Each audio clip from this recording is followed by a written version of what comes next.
ونستغفره ونعوذ بالله من شرور أنفسنا ومن سيئات أعمالنا من يهد الله فلا مضل له ومن يضلله فلا هادي له ونشهد أن لا إله إلا الله وحده لا شريك له ونشهد أن سيدنا وحبيبنا ومولانا محمدا عبده ورسوله الذي أرسله بالحق بشيرا ونذيرا وداعيا إلى الله بإذنه وسراجا منيرا فقد قال الله تعالى في كلامه المجيد وفرقانه الحميد أعوذ بالله من الشيطان الرجيم بسم الله الرحمن الرحيم إن الله وملائكته يصلون على النبي يا أيها الذين آمنوا صلوا عليه وسلموا تسليما أرغى العلا بكماله كشف الدجى بجماله حسنت جميع خصاله صلوا عليه وآله मुझे कुछ मिले या न मिले मोहम्मद मिले याने वो शै जिससे अल्लाह मिले बलगल उला बिकमालिही कशफत दुजा बिजमालिही हसनत जमीअ खसालिही सल्लु अलैहि ये तेरी मेराज थी कि तू लोहा कलम तक पहुँचा और मेरी मेराज है कि मैं तेरे कदम तक पहुँचा बलगल उला बिकमालिही कशफत दुजा बिजमालिही हसनत जमीअ खसालिही सल्लु अलैहि अल्लाहुम्मा आमीन रब्बना ज़लमना अनफुसना व इन लम तग़फिर लना व तरहमना लनकूनन्ना मिनल खासिरीन रब्बुना आमीन तफसीरुल कुरान মাহফিল ইসলামী সমাজ কল্যাণ পরিষদ কর্তৃক আয়োজিত 5 দিন ব্যাপী কোরআনে কারীমের মাহফিলের আজকের দ্বিতীয় দিনে কয়েকবার দুরূদ ও সালাম পড়ে তোমার দরবারে হাত তুলেছি মেহেরবানি করে দুরূদ ও সালাম টুকুন সোনার মদিনায় নবী পাকের রওজা মোবারকে পৌঁছে দাও तमाम পৃথিবীর মাটির নিচে যত মুমিন মুমিনাত শুয়ে আছেন তাদের আরওয়ার পরে সওয়াব পৌঁছে দাও রব্বুল আলামিন এই মাহফিলের আয়োজন যারা করেছেন আর শোনার জন্য যারা এসেছেন কিয়ামতের দিন মুসিবতের সময় এই মাহফিল আমাদের সকলের জন্য নাজাতের ওসিলা বানিয়ে দিও আল্লাহ ইয়া রব करम तू अगर करे वो बात दे जुबान को जो दिल पर असर करे रब्बना तक़ब्बल मिन्ना इन्नका अंतस समीउल अलीम व तुब अलैना इन्नका अंतत तव्वाबुर रहीम सुब्हान रब्बिका रब्बिल इज्जति अम्मा यसिफून व सलामुन अलल मुरसलीन वल्हम्दुलिल्लाहि रब्बिल आलमीन मोहतरम सभापति हजरतुल अल्लाम मुफस्सिर कुरान शेखुल हदीस हजरत मौलाना अबुल कासिम मोहम्मद सिफातुल्लाह मदजुल्लुहुल आली रईसुल मुफस्सिरीन अल्लामा हजरत मौलाना লুৎফুর রহমান সাহেব দামাত বরকাতুহুমুল আলিয়া, হাজারাত উলামায়ে কিরাম, সম্মানিত সুধীমণ্ডলী, উপস্থিত এলাকাবাসী এবং বাংলাদেশের বিভিন্ন এলাকা থেকে আগত, প্রতিবেশী দেশ থেকে আগত ভাই ও বোনেরা, আসসালামু আলাইকুম ওয়া রাহমাতুল্লাহি ওয়া বারাকাতুহু। আমরা আল্লাহ সুবহানাহু ওয়া তাআলার দরবারে লাখো কোটি শুকরিয়া আদায় করছি যে মহান আল্লাহ পাক কোরআনে কারীমের আলোচনা শোনার জন্য এই লক্ষ জনতার উত্তাল ঢেউ, আল্লাহ পাক এই ময়দানকে মানুষ দিয়ে, কোরআন পাগল মানুষ দিয়ে ভরপুর করে দিয়েছেন। তার দরবারে শুকরিয়া জানাই। আমরা সকলে পড়ছি আলহামদুলিল্লাহ। মহব্বতের সাথে জোরে সোরে সবাই পড়েন আলহামদুলিল্লাহ। আজকের মাহফিলে আমার আগেই যারা বক্তব্য পেশ করেছেন তাদের এক একজনের জন্য এ ধরনের একটি পরিপূর্ণ মাহফিল প্রয়োজন। আমার মনে হয়েছে যেন হযরত মাওলানা সিফাতুল্লাহ সাহেবের উপরে জুলম হয়ে গেল নাকি। খুব সংক্ষিপ্ত আকারে তাকে কথা পেশ করতে হয়েছে। তিনি অত্যন্ত সুশিক্ষিত ব্যক্তি, আলেমে দ্বীন, আল্লাহর দ্বীনের ঝান্ডা নিয়ে এদেশে পদচারণা তার দীর্ঘদিনের। মাওলানা লুৎফুর রহমান সাহেব আলহামদুলিল্লাহ এ ধরনের মাহফিল তার একার জন্য প্রয়োজন, কিন্তু সময় সংক্ষিপ্ত হওয়ার কারণে তারা কেউই প্রাণ ভরে কথা বলতে পারেননি।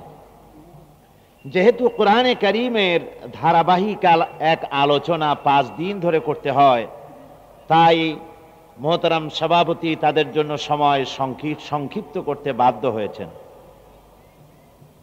আমরা দোয়া করব আল্লাহ পাকের দরবারে এ দুজন মুফাসসিরে কোরআনকে আল্লাহ পাক যেন হায়াতে তাইয়্যিবা, সেহাতে কুল্লিয়া এনায়েত ফরমান। তাদের যোগ্যতা যেন আল্লাহ পাক আরো বাড়িয়ে দেন। এ জাতির কাছে তাদের সুন্দর যুক্তিপূর্ণ বক্তব্য দীর্ঘকাল যেন তারা পেশ করতে পারেন এবং জাতিকে সহি রাহনুমাই করতে পারেন, এ তৌফিক আল্লাহ পাক যেন দান করে দেন। শুধু এই দুজনই নন, বরং এখানে যত উলামা হাজারাত এসেছেন সকলের হায়াত যেন আল্লাহ পাক দারাজ করে দেন এবং সকলকেই যেন দ্বীনের খেদমত করার সহি তৌফিক আল্লাহ পাক দান করেন। আমি আজকে আপনাদের সামনে কোরআনে কারীমের সূরা ফুরকান থেকে আলোচনা করেছিলাম কালকে, খুব সামান্যই। আজকে ভূমিকা দেওয়ার সময় হবে না, আমি সরাসরি কালকে যেখান থেকে ছেড়েছিলাম ওখান থেকেই আলোচনা শুরু করতে চাই। তবে এই কথাটুকুন বলে নিতে চাই, আজকের আলোচনার প্রাসঙ্গিক কথা এটা, তা হচ্ছে আমি আগেই বলেছি কোরআনে কারীমের এই সূরাটির নাম হচ্ছে ফুরকান এবং গোটা কোরআন শরীফের নামই হচ্ছে ফুরকান। এটার অর্থ হলো হক এবং বাতিল, সত্য এবং মিথ্যা, কল্যাণ এবং অকল্যাণ, মঙ্গল এবং অমঙ্গলের মধ্যে পার্থক্য সূচিত করে দেয়া। রাসূল পাক সাল্লাল্লাহু আলাইহি ওয়াসাল্লাম পৃথিবীর বুকে এসেছিলেন এই কাজের জন্যই। পৃথিবীতে ভুয়া ইলাহে ভরে গিয়েছিল। একজন ইলাহের পরিবর্তে বহুত ইলাহ ছড়িয়ে পড়েছিল, অনেকগুলি খোদা প্রতিষ্ঠিত হয়ে পড়েছিল।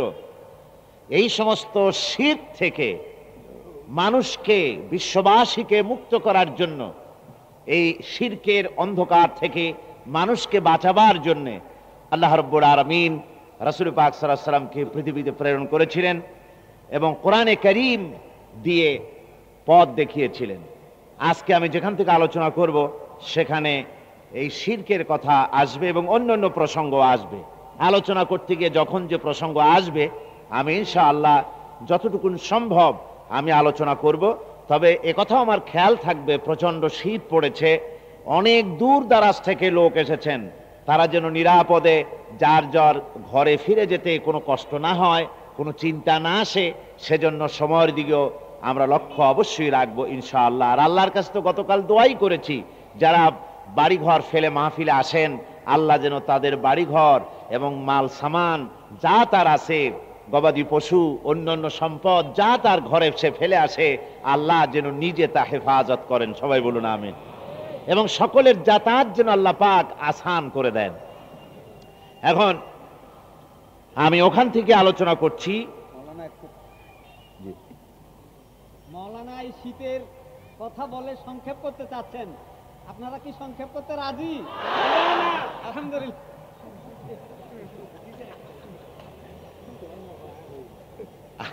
আসলে আমি কিন্তু নিজের জন্য কথাটা বলি নাই,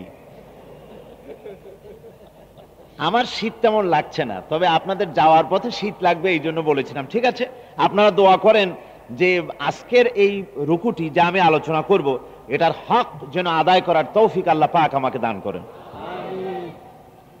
আসুন আমরা যথারীতি শয়তানের ওয়াসওয়াসা থেকে পানাহা চেয়ে নিই। আউযু বিল্লাহি মিনাশ শাইতানির রাজীম। বিসমিল্লাহির রহমানির রহিম। তাবারাকাল্লাযী নাযালাল ফুরকানা আলা আবদিহি লিয়াকুনা লিল আলামিনা নাযীরা। الذي له ملك السماوات والأرض ولم يتخذ ولدا ولم يكن له شريك في الملك وخلق كل شيء فقدره تقديرا صدق الله العظيم। অতীব বরকতপূর্ণ সেই মহান সত্তা যিনি এই ফুরকানকে তার বান্দার প্রতি অবতীর্ণ করেছেন এজন্য যে তিনি বিশ্ববাসীকে, জগৎবাসীকে ভীতি প্রদর্শন করাবেন। এ ফুরকান অবতীর্ণ করেছেন তিনি যিনি জমিন ও আসমান সমূহের বাদশাহীর মালিক। ওয়ালাম ইয়াত্তাখিজ ওয়ালাদান, এবং তিনি কাউকে নিজের জন্য পুত্র বানিয়ে নেননি। ওয়ালাম ইয়াকুন লাহু শারীকুন ফিল মুলক, এবং তার বাদশাহীতে, তার রাজত্বে কোনো অংশীদার নেই। ফাকাদ্দারা ওয়া খালাকা কুল্লা শাইইন, এবং সব কিছু কি তিনি সৃষ্টি করেছেন। ফাকাদ্দারাহু তাকদীরা, আর এরপরে তিনি এর জন্য, এই সৃষ্টির জন্য একটি সুনির্দিষ্ট তাকদীর তৈরি করে দিয়েছেন। এ হলো আয়াতের শাব্দিক তর্জমা। এখানে বলা হচ্ছে যে আসমান এবং জমিন এবং আসমান সমূহের বাদশাহীর মালিক একমাত্র আল্লাহ পাক। এর মধ্যে কারো কোনো অংশ নাই, কারো কোনো অধিকার নাই। আকাশ এবং জমিনের মালিক হচ্ছেন আল্লাহ পাক। জমিনের মালিক কে? সবাই বলুন, জমিনের মালিক কে? আকাশের মালিক কে? কোরআনে কারীম আল্লাহ পাক বলছেন এভাবে, লিল্লাহি মা ফিস সামাওয়াতি ওয়া মা ফিল আরদ। জমিন এবং আকাশ তো আল্লাহ, এর মধ্যে যা কিছু আছে তাও হচ্ছে আল্লাহ পাকের। এর মধ্যে যা কিছু আছে, আলা ইন্না লিল্লাহি মান ফিস সামাওয়াতি ওয়া মান ফিল আরদ। জেনে রাখো, আকাশের বাসিন্দাই হোক আর জমিনের বাসিন্দাই হোক, সব কিছুর এবং সবার মালিক হচ্ছেন একমাত্র আল্লাহ পাক। এই সব কিছুর মালিক হচ্ছেন তিনি। এই ফুরকান তিনি নাজিল করেছেন যিনি সব কিছুর মালিক। তিনি কাউকে ওয়ালাম ইয়াত্তাখিজ ওয়ালাদান, তিনি কাউকে নিজের পুত্র বানায় নেননি। তদানীন্তন জাহিল সমাজের এ ধরনের একটি ধারণা ছিল যে মানুষ যেমন মরে গেলে তার উত্তরাধিকার কাউকে থাকতে হয়, সন্তান থাকতে হয়, ওদেরও ধারণা ছিল যে আল্লাহ যিনি আছেন তারও উত্তরাধিকার কারো থাকা উচিত, আল্লাহরও সন্তানাদি কিছু না কিছু থাকা উচিত। এজন্য তারা আল্লাহকে আল্লাহর পুত্র আছে বলে, সন্তান আছে বলে তারা মনে করত। এমনকি খ্রিস্টানেরা এবং ইহুদিরা তারাও আল্লাহর ছেলে বানিয়েছে। যেমন খ্রিস্টানেরা তারা বলেছে وقالت النصارى المسيح ابن الله, খ্রিস্টানেরা বলেছে মাসিহ হচ্ছে আল্লাহর পুত্র। আবার ইহুদি যারা, তারা আবার কম যায় না, তারা বলেছে যে খ্রিস্টানেরা যদি ঈসা আলাইহিস সালামকে আল্লাহর পুত্র বানায় তো আমরা পেছনে পড়ে থাকি কেন? ওরা বলল وقالت اليهود عزير ابن الله, উজাইর হচ্ছে আল্লাহর পুত্র। সবাই বলুন নাউজুবিল্লাহ। এখন দুই দলে ঝগড়া বেঁধে গেল। ইহুদিরা বলছে আমাদের কথা ঠিক, নাসারারা বলছে আমাদের কথা ঠিক। দু দলে ঝগড়া হওয়ার পর তারা আবার কম্প্রোমাইজ করলো, মীমাংসা করে নিল। সে মীমাংসাটা আল্লাহ পাক কোরআন শরীফে শোনাচ্ছেন যে ওরা মীমাংসাটা এভাবে করলো ওয়াকালাতিল ইয়াহুদু ওয়ান নাসারা নাহনু আবনাউল্লাহ, শুধু ঈসা শুধু উজাইর এ দুজনই আল্লাহর পুত্র হতে যাবে কেন? আমরা ইহুদিরা আর নাসারেরা আমরা সবাই মিলে আল্লাহর পুত্র অথবা আল্লাহর পৌত্র, নাতি পুতি, আমরা আল্লাহর খুবই ঘনিষ্ঠ, আল্লাহ পাকের ভালোবাসার পাত্র আমরা। জনাব অধ্যাপক মুজিবুর রহমান, মফিজুর রহমান সাহেব আমাকে বললেন যে লোকেদের বহুত কষ্ট হচ্ছে, দাঁড়াবার জায়গাও সংকীর্ণ হয়ে যাচ্ছে, তো আপনারা কর্তৃপক্ষের পক্ষ থেকে উনি অনুরোধ জানিয়েছেন, আমি অনুরোধ করছি যদি আপনারা একটু সামনের দিক চেপে আসেন তো শীতের মৌসুম, কষ্ট হওয়ার কথা না, অন্য ভাইরা একটু জায়গা পেয়ে যাবে। আপনারা একটু নড়ে চড়ে সামনের দিকে, মঞ্চের দিকে এগিয়ে আসেন, পেছনেও তাকাবেন না, দাঁড়াবারও দরকার নাই, দাঁড়াবার তো দরকার নাই, সামনের দিকে আপনারা একটু চেপে এগিয়ে আসেন। আর এই ফাঁকে একটু জিকির করে নেন, লা ইলাহা লা ইলাহা লা ইলাহা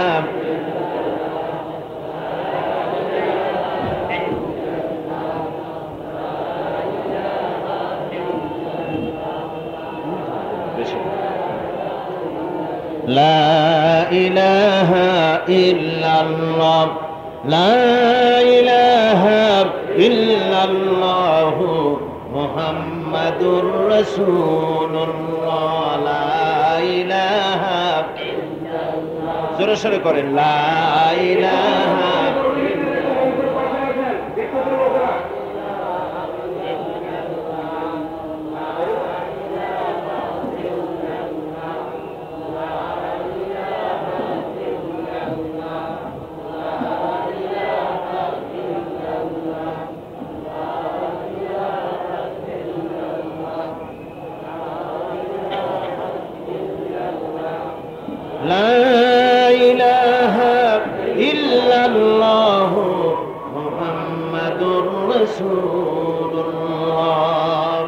ভাই এত সময় তো দেওয়া যাবে না, তাড়াতাড়ি করে বসেন, তাড়াতাড়ি বসেন, আর দাঁড়িয়ে থাকবেন না। আর যারা দাঁড়িয়ে ছিলেন ফাঁকে আপনারা জায়গা করে নেন, বসে পড়েন। ওরা ইহুদিরা এবং নাসারারা তারা বাড়তে বাড়তে এত দূর বেড়ে গেল, তারা বলল যে আমরা যত গুনাহ করি না কেন, যত পাপ করি না কেন, আমাদেরকে আল্লাহ পাক জাহান্নামে দিবেন না। আর জাহান্নামে যদি আমরা যাইও তো অল্প সময়ের জন্য, বেশি সময় আমাদেরকে জাহান্নামে থাকতে হবে না। ওরা এইভাবে করে এই কাফের বেঈমানেরা আল্লাহর পুত্র সন্তান বানাবার ব্যর্থ চেষ্টা করেছে। আল্লাহ রাব্বুল আলামিন বলেন ওয়াকালু ইত্তাখাযাল্লাহা ওয়ালাদান সুবহানাহু বাল লাহু মা ফিস সামাওয়াতি ওয়াল আরদ কুল্লুন লাহু কানিতুন। ওরা আল্লাহ রাব্বুল আলামিনের সন্তান আছে, পুত্র আছে যারা বলে, আল্লাহ বলেন এর থেকে আল্লাহ পাক পবিত্র, আল্লাহর কোনো পুত্র নাই, কোনো সন্তান নাই, বরং আকাশ ও জমিনের একমাত্র মালিক হচ্ছেন তিনি, এবং যা কিছু সৃষ্টি আছে আল্লাহর সব আনুগত্যের মস্তক তার সামনে অবনত করে দিয়েছে।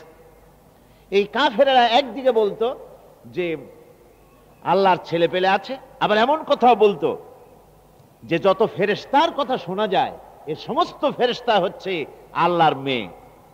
জোরে কর নাউজুবিল্লাহ। আল্লাহ পাক এ কথার প্রতিবাদ করলেন। কোরআনে কারিমে রব্বুল আলামিন বলেন, আলাকুমুয যাকারু ওয়া লাহুল উনসা তিলকা ইযান কিসমাতুন দিযা। কি হে, তোমরা সমস্ত পুত্রগুলি তোমরা নিজেদের জন্য নিয়ে গেলে আর মেয়েগুলি সব আমার ভাগে ফেলে দিলে, এটা কি ধরনের ভাগ করলে তোমরা? মানুষেরা আল্লাহ রাব্বুল আলামিনের এভাবে পুত্র বানিয়েছে, সন্তান বানিয়েছে। আল্লাহ পাক বলেন আমার কোনো পুত্র নাই, আমার কোনো সন্তান নাই। সূরা ইখলাসের ভিতরে কথাটি আল্লাহ পাক একদম পরিষ্কার করে দিয়েছেন। আল্লাহ রাব্বুল আলামিন বলেছেন, কুল হুয়াল্লাহু আহাদ। পড়েন সবাই, কুল হুয়াল্লাহু আহাদ আল্লাহুস সামাদ লাম ইয়ালিদ ওয়া লাম ইউলাদ ওয়া লাম ইয়াকুল লাহু কুফুয়ান আহাদ। আল্লাহ বলেন, নবী আপনি বলে দেন আল্লাহ এক এবং একক, তিনি নিরঙ্কুশ, তিনি বেনিয়াস, তিনি কারো মুখোপেক্ষী নন, তিনি কাউকে জন্ম দেন নাই, তাকেও কেউ জন্ম দেয়নি।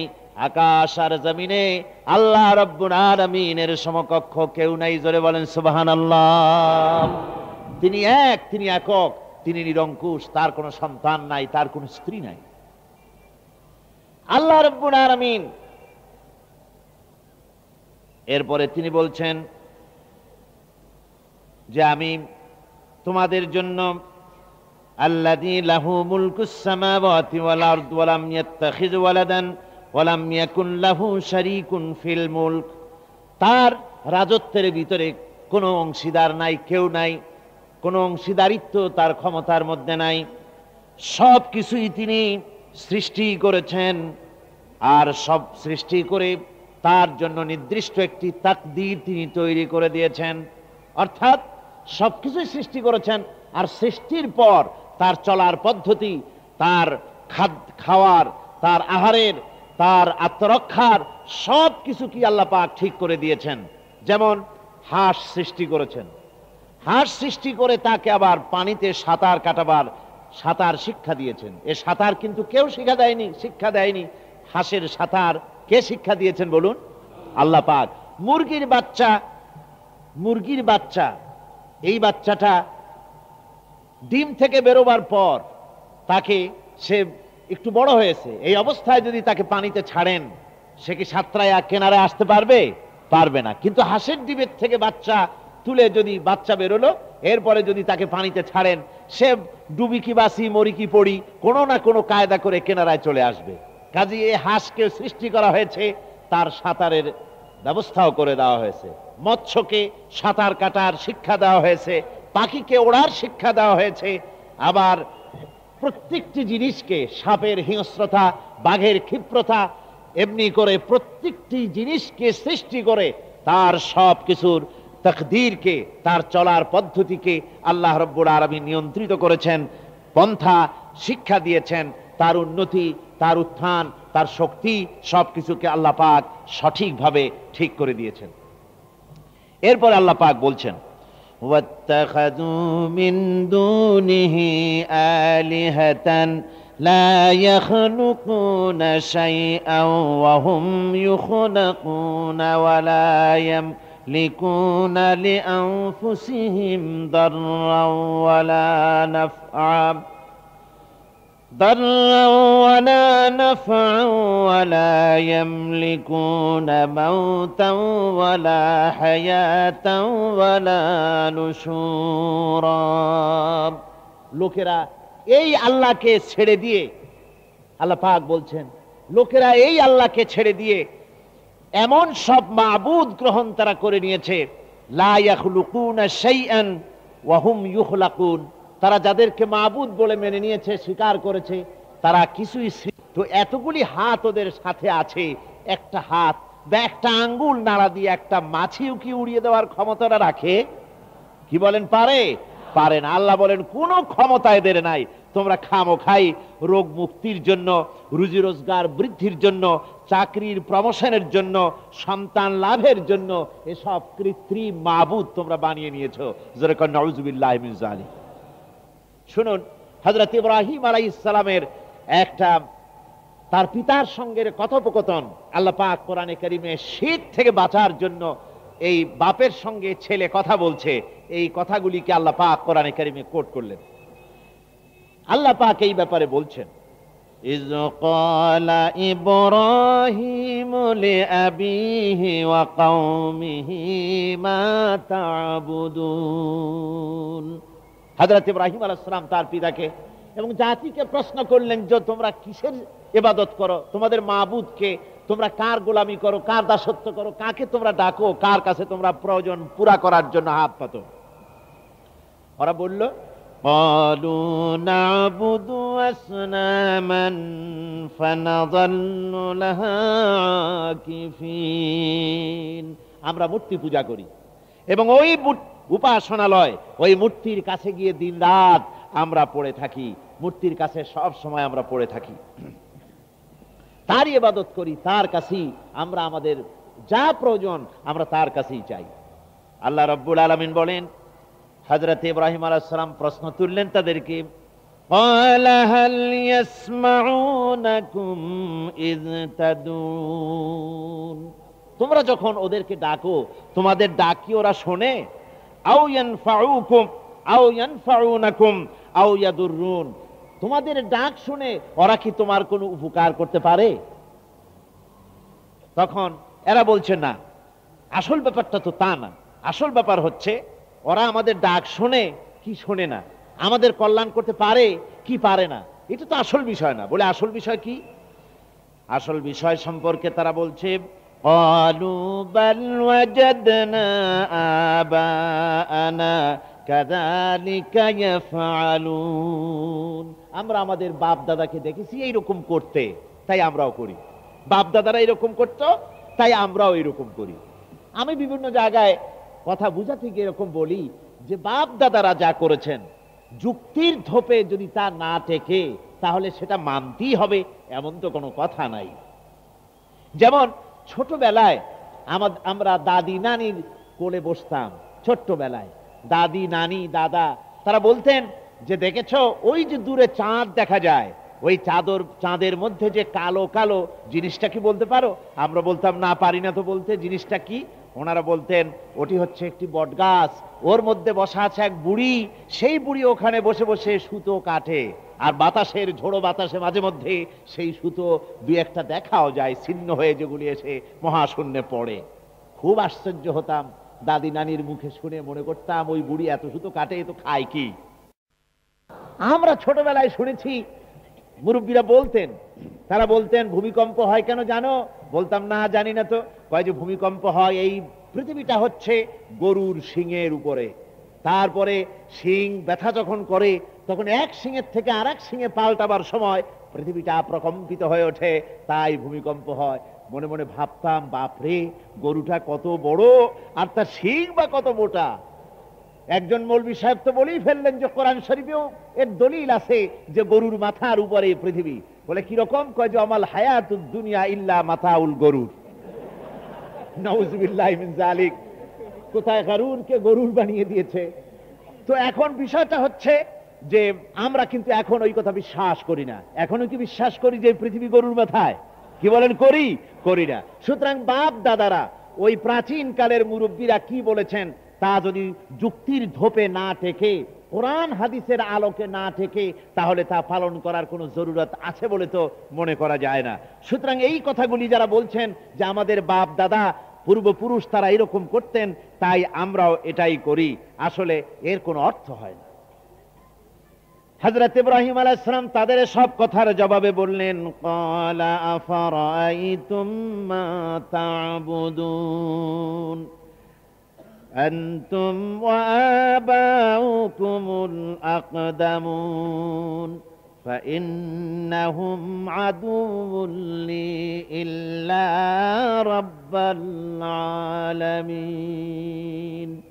তোমরা খামোখাই এগুলির ইবাদত করছো, তোমরা এবং তোমাদের পূর্বপুরুষরা যা করছো, এগুলি সব আমার দুশমন। ইব্রাহিম আলাইহিস সালাম বলছেন এগুলি সব আমার দুশমন, ইল্লা রব্বুল আলামিন, একমাত্র তামাম বিশ্বের পালনকর্তা যিনি, তিনি হচ্ছেন আমার রব। তিনি তো সব প্রয়োজন পুরা করেন পৃথিবীর মানুষের। তিনি সেই সত্তা, আমার আল্লাহ হচ্ছেন, আমার রব হচ্ছেন, আমার মাবুদ হচ্ছেন সেই মহান সত্তাকে, আল্লাযী খালাকানি ফাহুয়া ইয়াহদিন, যিনি আমাকে সৃষ্টি করেছেন এবং আমাকে রাস্তা দেখিয়েছেন, চলার পথের দিশা দিয়েছেন।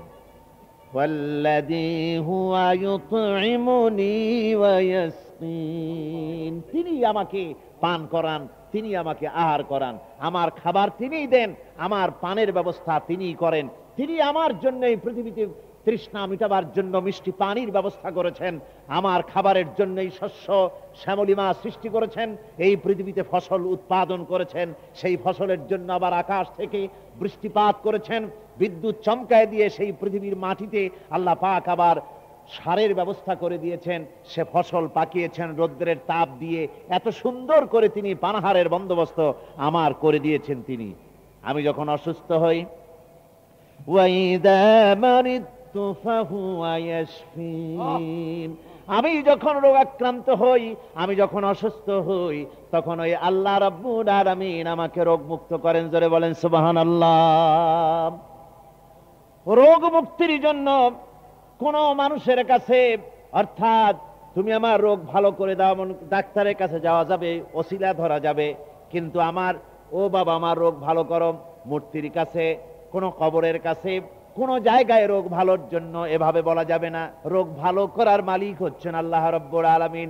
কিছু চাইতে হবে তো আল্লাহর কাছেই চাইতে হবে, সাহায্য চাইতে হবে তো আল্লাহর কাছেই সাহায্য চাইতে হবে। তাই আল্লাহ রাব্বুল আলামিন তিনি এমন এক মহান সত্তা, যিনি যা কিছু এই পৃথিবীতে আছে সব তার পক্ষ থেকেই আসে, তিনি সব কিছু দেন। ওয়া মা বিকুম মিন নি'মাতিন ফামিনাল্লাহ, তোমরা যত নিয়ামত পেয়েছো সব আল্লাহর পক্ষ থেকে। নিয়ামত কার পক্ষ থেকে? আল্লাহর পক্ষ থেকে। তোমার রোগ হয়েছে, আল্লাহর কাছে বলো। তুমি অসুস্থ হয়েছে, আল্লাহকে বলো, তিনি রোগ মুক্ত করে দেবেন। হযরত আইয়ুব আলাইহিস সালামের অসুখ হলো, অসুস্থতায় জরাজীর্ণ হলেন, অসুস্থতায় শেষ হয়ে যেতে লাগলেন, গায়ে পোকা হয়ে গেল, চামড়া গোস্ত গলে পড়তে লাগলো। তিনি সাহায্য চেয়েছেন কার কাছে? আমার বন্ধুগণ, বছরের পর বছর ধরে যখন তিনি রোগাক্রান্ত অসুস্থ, যখন গ্রামের লোকেরা বের করে দিয়েছে, জঙ্গলের ভেতরে দিনের পর দিন কাটাচ্ছেন অসুস্থ অবস্থায়, শরীরে পোকা ধরল, জিহ্বায় পোকা ধরা আরম্ভ করল। হযরতে আইয়ুব আলাইহিস সালাম আল্লাহ রাব্বুল আলামিনের দরবারে হাত তুলে মোনাজাত করলেন, বললেন, রব্বুল আলামিন, আমার শরীরে ব্যাধিতে ধরেছে, গায়ে পোকা ধরেছে, গোশত পচে যাচ্ছে, কোনো কথা বলি নাই, কিন্তু এখন তো আর না বলে পারি না, যেহেতু আমার জিহ্বায় পোকা ধরে গেছে। রব্বুল আলামিন, তুমি মেহেরবানি করে আমার জিহ্বায় পোকা দিও না, জিহ্বাটা অন্তত ভালো রাখো। তার কারণ হলো, আমার জিহ্বাটায় যদি পোকা ধরে যায় তাহলে তোমার মতো আল্লাহর জিকির আমি কি দিয়া করব? আল্লাহ রাব্বুল আলামিনের দরবারে রোগ মুক্তির জন্য পয়গম্বরের আল্লাহকে বলেছেন, সুতরাং রোগ মুক্তির জন্য আল্লাহ পাককে বলতে হবে, তিনি রোগ থেকে মুক্ত করবেন, তিনি ভালো করবেন, তিনি মন্দ করবেন, সব কিছুর মালিক হচ্ছেন তিনি। খায়রিহি ওয়া শাররিহি মিনাল্লাহি তাআলা, ভালো এবং মন্দ যা কিছু হয় সব আল্লাহর কাছে থেকে হয়। কার পক্ষ থেকে হয়? আল্লাহর পক্ষ থেকে হয়। এই জন্য এই কথাগুলি বুঝাবার জন্যই সূরা ফুরকানে এই আয়াতের মধ্যে আল্লাহ রাব্বুল আলামিন তাওহীদ এবং শিরককে স্পষ্ট করে দিচ্ছেন যে তাওহীদ হচ্ছে সেইটা যেটা মানুষ একমাত্র সমস্ত ব্যাপারে আনুগত্যের মস্তক অবনত করবে আল্লাহর কাছে, যা চাইবার সবটা চাইবে আল্লাহর কাছে, আর কারো কাছে না। আর কারো কাছে মাথা পাততে গেলে সেটাই শিরকের অন্তর্ভুক্ত হয়ে যেতে হবে, সবকিছুই আল্লাহ পাককে বলতে হবে। আমার বন্ধুগণ, আল্লাহ পাক হচ্ছেন এমন এক শক্তি যিনি মানুষের ভালো মন্দ সবকিছু তিনিই করেন। আল্লাহ তার রাসূলকেও বলেছেন যে আপনার যদি কোনো ক্ষতি আল্লাহ পাক করেন, কেউ সে ক্ষতি থেকে আপনাকে বাঁচাতে পারবেন না। আর আল্লাহ যদি আপনাকে কোনো মঙ্গল দেন, কোনো ভালাই আপনার কিসমতে লিখে রাখেন, তার থেকে পৃথিবীর কেউ আপনাকে সে ভালো থেকে, সে ভালাই থেকে আপনাকে বঞ্চিত করতে পারবে না। এটাই ঈমান হওয়া উচিত, এটাই আমাদের ঈমান হওয়া উচিত যে আল্লাহ পাক যদি আমার জন্য কোনো খারাপ ঠিক করে রাখেন, কোনো বিপদ যদি নির্দিষ্ট করে রাখেন, গোটা পৃথিবী আমাকে সেই বিপদ থেকে বাঁচাতে পারবে না। আর যদি আল্লাহ পাক আমার কোনো কল্যাণ চান, আমাকে ভালো করতে চান, তাহলে গোটা পৃথিবী সেই কল্যাণ থেকে আমাকে বঞ্চিত রাখতে পারবে না। এটাই হবে ঈমান। যেহেতু আল্লাহ পাক এমন ক্ষমতা তার, ওয়াহুয়াল কাহিরু ফাওকা ইবাদিহি ওয়াহুয়াল হাকীমুল খাবীর। বান্দাদের উপরে একচ্ছত্র ক্ষমতা হচ্ছে সে আল্লাহ পাকের। ওই আল্লাহ পাক বলছেন, আল্লাহ ছাড়া কোনো মালিক নাই, একথাই ঘোষণা করো। কুল ইন্নী উমিরতু আন আকুনা আউওয়ালা মান আসলামা ওয়া লা তাকুনান্না মিনাল মুশরিকিন। বলো, আমাকে আদেশ দেওয়া হয়েছে, আমাকে আদেশ করা হয়েছে যে সকলের আগে আমি যেন আল্লাহর সামনে মাথা নত করে দেই। মাথা নত আল্লাহর সামনে হবে, আর কারো সামনে মাথা নত হবে না। দেখেন, আমাদের জাতির পিতা হযরত ইব্রাহিম আলাইহিস সালামকে আল্লাহ রাব্বুল আলামিন বলেছিলেন, আসলিম, সারেন্ডার করো, মাথা নত করো। আমাদের পিতা হযরত ইব্রাহিম আলাইহিস সালাম আল্লাহ রাব্বুল আলামিনের দরবারে প্রশ্ন তুললেন না যে রব্বুল আলামিন কোন ব্যাপারে মাথা নত করব, কোন ব্যাপারে আনুগত্য করব। কোন ব্যাপার, কোন শর্ত, কোন প্রশ্ন না তুলে হযরত ইব্রাহিম আলাইহিস সালাম ঘোষণা করলেন, আসলামতু লিরাব্বিল আলামিন। সবাই পড়েন, আসলামতু লিরাব্বিল আলামিন। সারেন্ডার হয়ে গেলাম, আত্মসমর্পিত হয়ে গেলাম আল্লাহ রাব্বুল আলামিনের সামনে। তিনি ছাড়া কোনো মালিক নাই, তার সামনে মাথা নত করে দিলাম। সুতরাং ইবাদতের ব্যাপারে, কোনো কিছু চাওয়ার ব্যাপারে, অর্থাৎ যে ক্ষমতাগুলি আল্লাহর, যেমন সন্তান দেওয়ার ক্ষমতা আল্লাহর, সন্তান দেওয়ার ক্ষমতা কার? সুতরাং এই ব্যাপারে কাউকে বলা যাবে না যে বাবা আমার সন্তান নাই, আমার সন্তান দাও। এটার নামই হচ্ছে শিরক। এটার নাম কি? শিরক। চাইতে হবে আল্লাহর কাছে, অন্য কারো কাছে না। আপনার সন্তান নাই তো আল্লাহর কাছে চান। কোরআনে কারিমে রব্বুল আলামিন বলেছেন, আমি কাউকে পুত্র দেই, কাউকে শুধু পুত্র দেই, মেয়ে দেই না। কাউকে মেয়ে দেই, পুত্র দেই না। কাউকে মেয়েও দেই, পুত্রও দেই, আর কাউকে কিছুই দেই না। জোরে বলেন সুবহানাল্লাহ। সবকিছুর মালিক তিনি।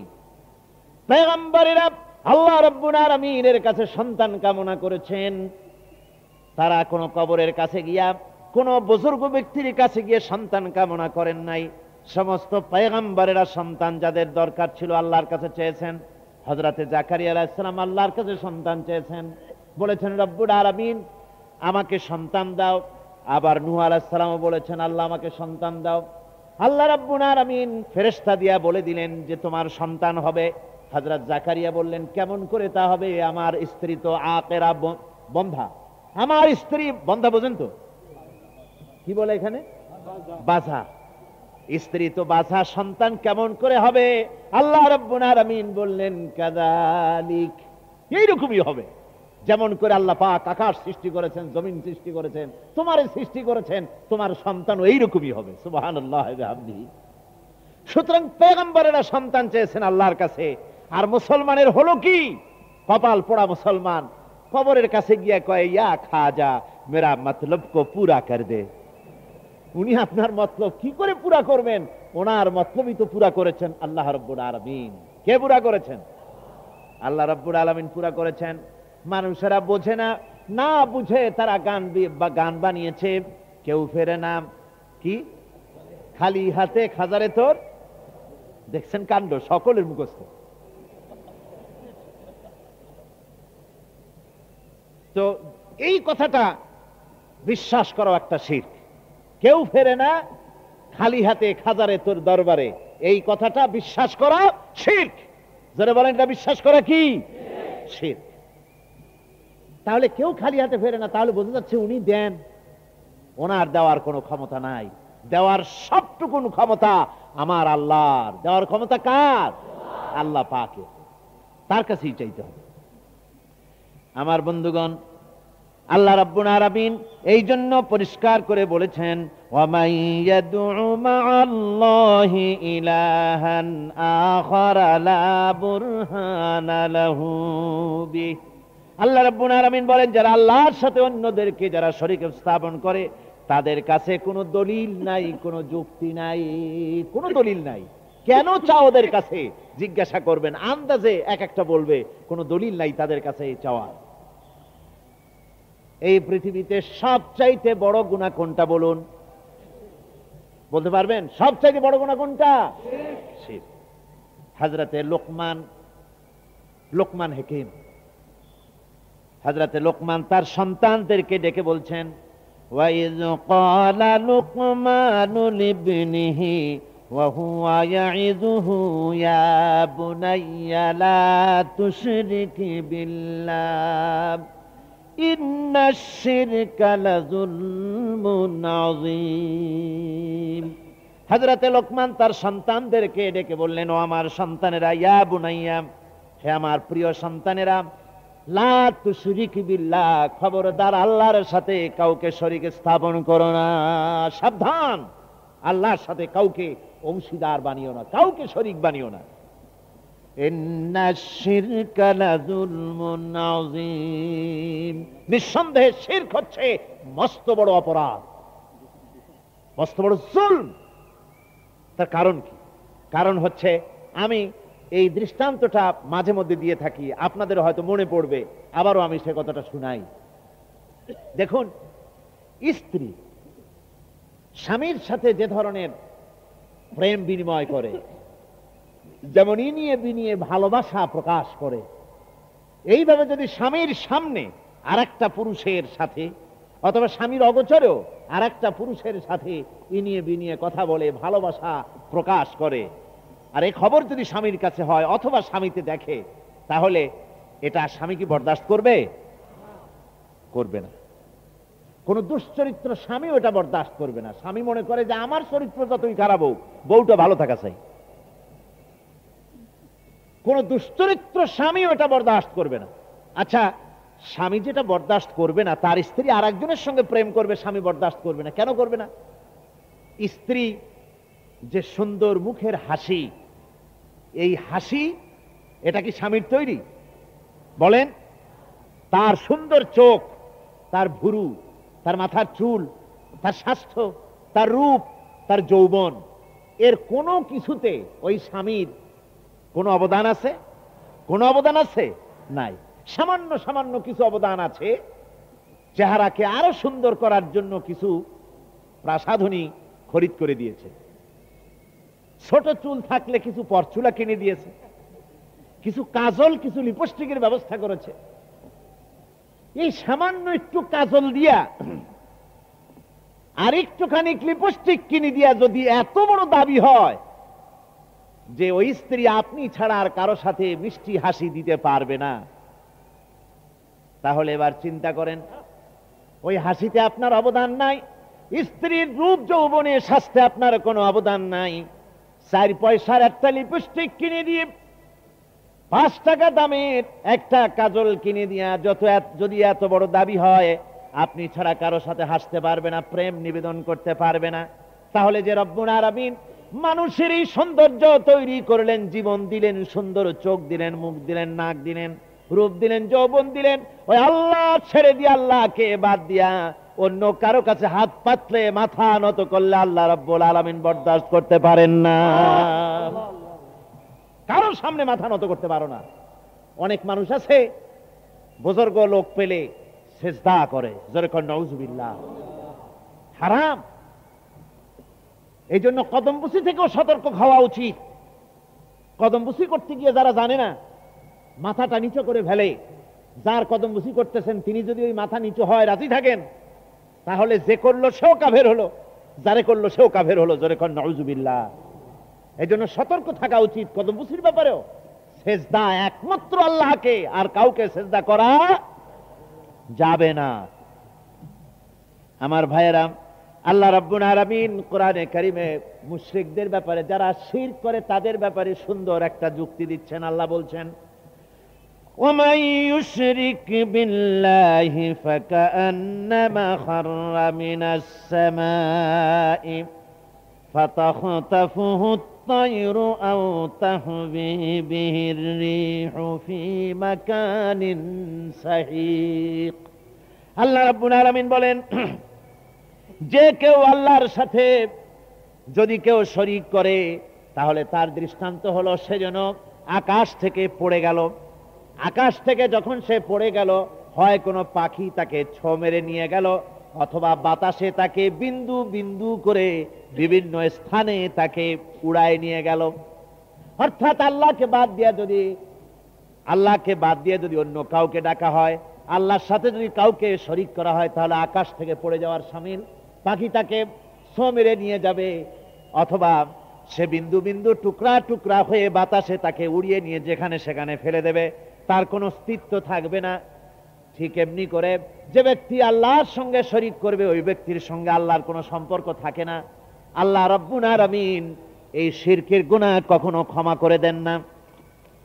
তাই প্রত্যেকটি মানুষের চিন্তা করতে হবে যে একমাত্র আল্লাহ রাব্বুল আলামিনের সঙ্গে শরীক করা যাবে না, তার ইবাদতে কাউকে অংশীদারিত্ব দেওয়া যাবে না। মহান আল্লাহ রাব্বুল আলামিন তিনি পরিষ্কার করে বলছেন, ওয়াজআলু লিল্লাহি আনদাদান লিয়ুদিল্লু আন সাবিলি কুল তামাত্তাউ ফাইন্না মাসীরাকুম ইলান নার। আর তারা আল্লাহর কিছু সমকক্ষ বানিয়ে নিয়েছে যেন তারা তাদেরকে বিভ্রান্ত করে দেয়। অর্থাৎ যাদের আল্লাহকে বাদ দিয়ে যাদের আনুগত্যরা করছে, যাদের কাছে দোয়া করতেছে, এরা তাদেরকে বিভ্রান্ত করে দিচ্ছে। আল্লাহ পাক বলছেন, ওদেরকে বলো, কুল তামাত্তাউ, ফুর্তি করো, মজা লুটে নাও, যা খুশি তাই করো। ফাইন্না মাসীরাকুম ইলান নার, এরপর তোমাদের জায়গা হলো জাহান্নামে। যারা শিরক করে আল্লাহর সাথে, তাদের জায়গা কোথায়? যারা বলেন কোথায় জায়গা?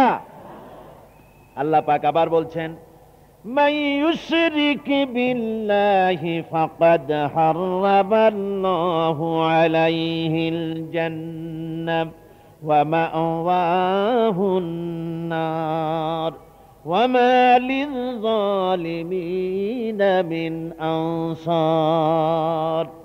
যে ব্যক্তি আল্লাহর সাথে শিরক করে, আল্লাহ রাব্বুল আলামিন তার জন্য জান্নাত হারাম করে দেন। নাউযুবিল্লাহি মিন যালিক। আল্লাহ এর থেকে আমাদেরকে বাঁচান, জোরে বলেন আমিন। যে ব্যক্তি শিরক করবে তার জন্য আল্লাহর বেহেশত কি? হারাম হয়ে যাবে। আল্লাহর জান্নাত হারাম, আর জাহান্নাম হবে তার একমাত্র ঠিকানা। আর জালিমদেরকে আল্লাহ পাক কখনো, জালিমদের কোনো সাহায্যকারী হয় না, আর কিয়ামতেও তাদের কোনো সাহায্যকারী হবে না। আমার ভাইরা, সুতরাং এই শিরক থেকে আমাদেরকে বাঁচতে হবে, শিরক থেকে বাঁচতে হবে। আমার দেশের লোকেরা বহুত শিরক করে, না বুঝে আন্দাজে এক একজনকে মনে করে যে উনি আল্লাহর প্রতিনিধি মনে করে বসে, যে আল্লাহর রিপ্রেজেন্টেটিভ, উনি আমাকে সন্তান দেবে, আমার চাকরির প্রমোশন দেবে, আমার স্বাস্থ্য ভালো বানায় দেবে, আমাকে সন্তান দেবে, আমাকে ব্যবসার উন্নতি দিবে। এই নিয়ত করে কারো কাছে এই ধরনের আনুগত্য করা, আবার কবরের কাছে এই ধরনের যাওয়া, এটা মস্ত বড় অপরাধ। মনে রাখবেন, এই অপরাধ থেকে আমাদেরকে রক্ষা পেতে হবে, আমাদেরকে বাঁচতে হবে। আল্লাহ রাব্বুল আলামিন কোরআনে কারিমে বলেছেন, ইন্নাল্লাহা লা ইয়াগফিরু আন ইউশরাকা বিহি ওয়া ইয়াগফিরু মা দুনা যালিকা লিমান ইয়াশা। শিরক বাদে আর যত গুনাহ আছে আল্লাহ রাব্বুল আলামিন ইচ্ছে করলে তা মাফ করবেন, কিন্তু শিরকের গুনাহ আল্লাহ রব্বুল আলামিন ক্ষমা করে দিবেন না। মারাত্মক ব্যাপার এই শিরকটা, মারাত্মক ব্যাপার। যদি আমরা কি আল্লাহর সাথে দেখা করতে চাই? কি বলেন, বুঝেন না? আমরা কি আল্লাহর সাথে দেখা করতে চাই? এইবার বুঝেছেন। আল্লাহ রাব্বুল আলামিন বলেন, ফামান কানা ইয়ারজু লিকা রাব্বিহি ফালইয়ামাল আমালান সালিহান ওয়ালা ইউশরিক বিইবাদাতি রাব্বিহি আহাদা। আল্লাহ রাব্বুল আলামিন বলেন, যদি কেউ তোমাদের ভিতর থেকে যদি কেউ আমাকে আমার সঙ্গে দেখা করতে চায়, তোমরা যদি আমার সঙ্গে দেখা করতে চাও, তাহলে নেক কাজ করো, আর খবরদার আমার ইবাদতের সঙ্গে, আমার গোলামির সাথে কাউকে শরীক স্থাপন করো না, কাউকে ডেকো না। আমার ইবাদত একমাত্র আমারই করবে, আর কাউকে এর সঙ্গে শরীক বানাবে না। ফালা তাদউ মা'আল্লাহি ইলাহান আখার ফাতাকুনা মিনাল মুআযযাবিন। আমাকে বাদ দিয়া অন্য কাউকে যদি ডাকো, আমার সাথে যদি ইবাদতে শরীক করে দাও, তাহলে মনে রেখো অবশ্যই তুমি শাস্তি পাবে, যারা তাদের মধ্যে তুমি গণ্য হয়ে যাবে। আমি ছাড়া কাউকে ডেকো না, আমার কাছেই বলো, তোমার যত প্রয়োজন সব আমাকে বলো, যা দরকার। হাদিস শরীফে এসেছে, সামান্য স্যান্ডেলের ফিতা গাছা যদি ছেড়ে যায়, মানুষের কাছে চাইও না, আল্লাহ রাব্বুল আলামিনের দরবারে হাত পাতো, রব্বুল আলামিন তোমার স্যান্ডেল কেনার পয়সা জুগিয়ে দেবেন। জোরে বলেন সুবহানাল্লাহ। যা দরকার তার কাছেই চাও, হাত তার কাছেই পাতো। ওই যে সম্রাট শাহজাহানের কথা আমি আপনাদেরকে শুনাই, ফকির একটা ঘুরতেছে সারাদিন। এক লোক বলছে যে, আপনি এত, হে ফকির, তুমি এরকম করে ঘুরছো সারা জীবন, বুড়া হয়ে গেছো খয়রাত করতে করতে, ছোটবেলা থেকে তোমার ভিক্ষা করতে দেখি, আর কতকাল ভিক্ষা করবা? কয়, করবোটা কি? ওই যে বাচ্চার কাছে যাইতে পারো না, বাচ্চার কাছে গেলে এমন ভাবে দিবে, অনেক দিবে, নিয়ে কুলাইতে পারবা না, তোমার আর জীবনে ভিক্ষা করা লাগবে না। ফকির চলে গিয়েছে, কোথায় পাবো বাচ্চারে? কয়, দেখো মসজিদে পাবা, এখন তিনি নামাজ পড়তেছে। চলে গিয়েছে সেখানে, যায় মসজিদের বারান্দায় দাঁড়ায় দেখে সম্রাট শাহজাহান হাত পেতে মোনাজাত করতেছেন, চোখের থেকে পানি পড়ে দাড়ি ভিজে ভিজে পড়তেছে। মোনাজাত শেষ করে বাদশা যখন বাইরে নেমেছেন, তখন ফকির তাকে সালাম দিয়ে চলে যাচ্ছে। বাদশা বলছেন, তুমি আমাকে সালাম দিয়ে চলে যাচ্ছ, তুমি তো ভিক্ষুক, তা আমার কাছে তো সমস্ত ভিক্ষুকই আমার কাছে চায়, ভিক্ষুক তো ভালো, ধনীরাও আমার কাছে চায়, তা তুমি ভিক্ষুক মানুষ, আমার কাছে কিছু চাইলে না, সালাম দিয়ে চলে যাও। ফকির বলতেছেন, জাহাপানা, সত্যিই কিছু চাইতে এসেছিলাম, কিন্তু আমি আপনাকে দেখার পরে আমার চিন্তার পরিবর্তন হয়ে গেছে। আমি তাকিয়ে তাকিয়ে দেখলাম মসজিদের ভেতরে, আমি চাইতে এসেছি দিল্লির সম্রাট শাহজাহানের কাছে। যেই সম্রাট, দিল্লির সম্রাট যার কাছে আমি চাইতে এসেছি, আমি তো দাঁড়ায় আছি, কান্দি না, কিন্তু আমি দেখতেছি যার কাছে আমি চাইতে এসেছি তিনি যেন আবার কোন সম্রাটের কাছে আমার চাইতেও দারুণ ভিক্ষুকের মতো হয়ে চোখের পানি ফেলে ভিক্ষা চাইতেছে।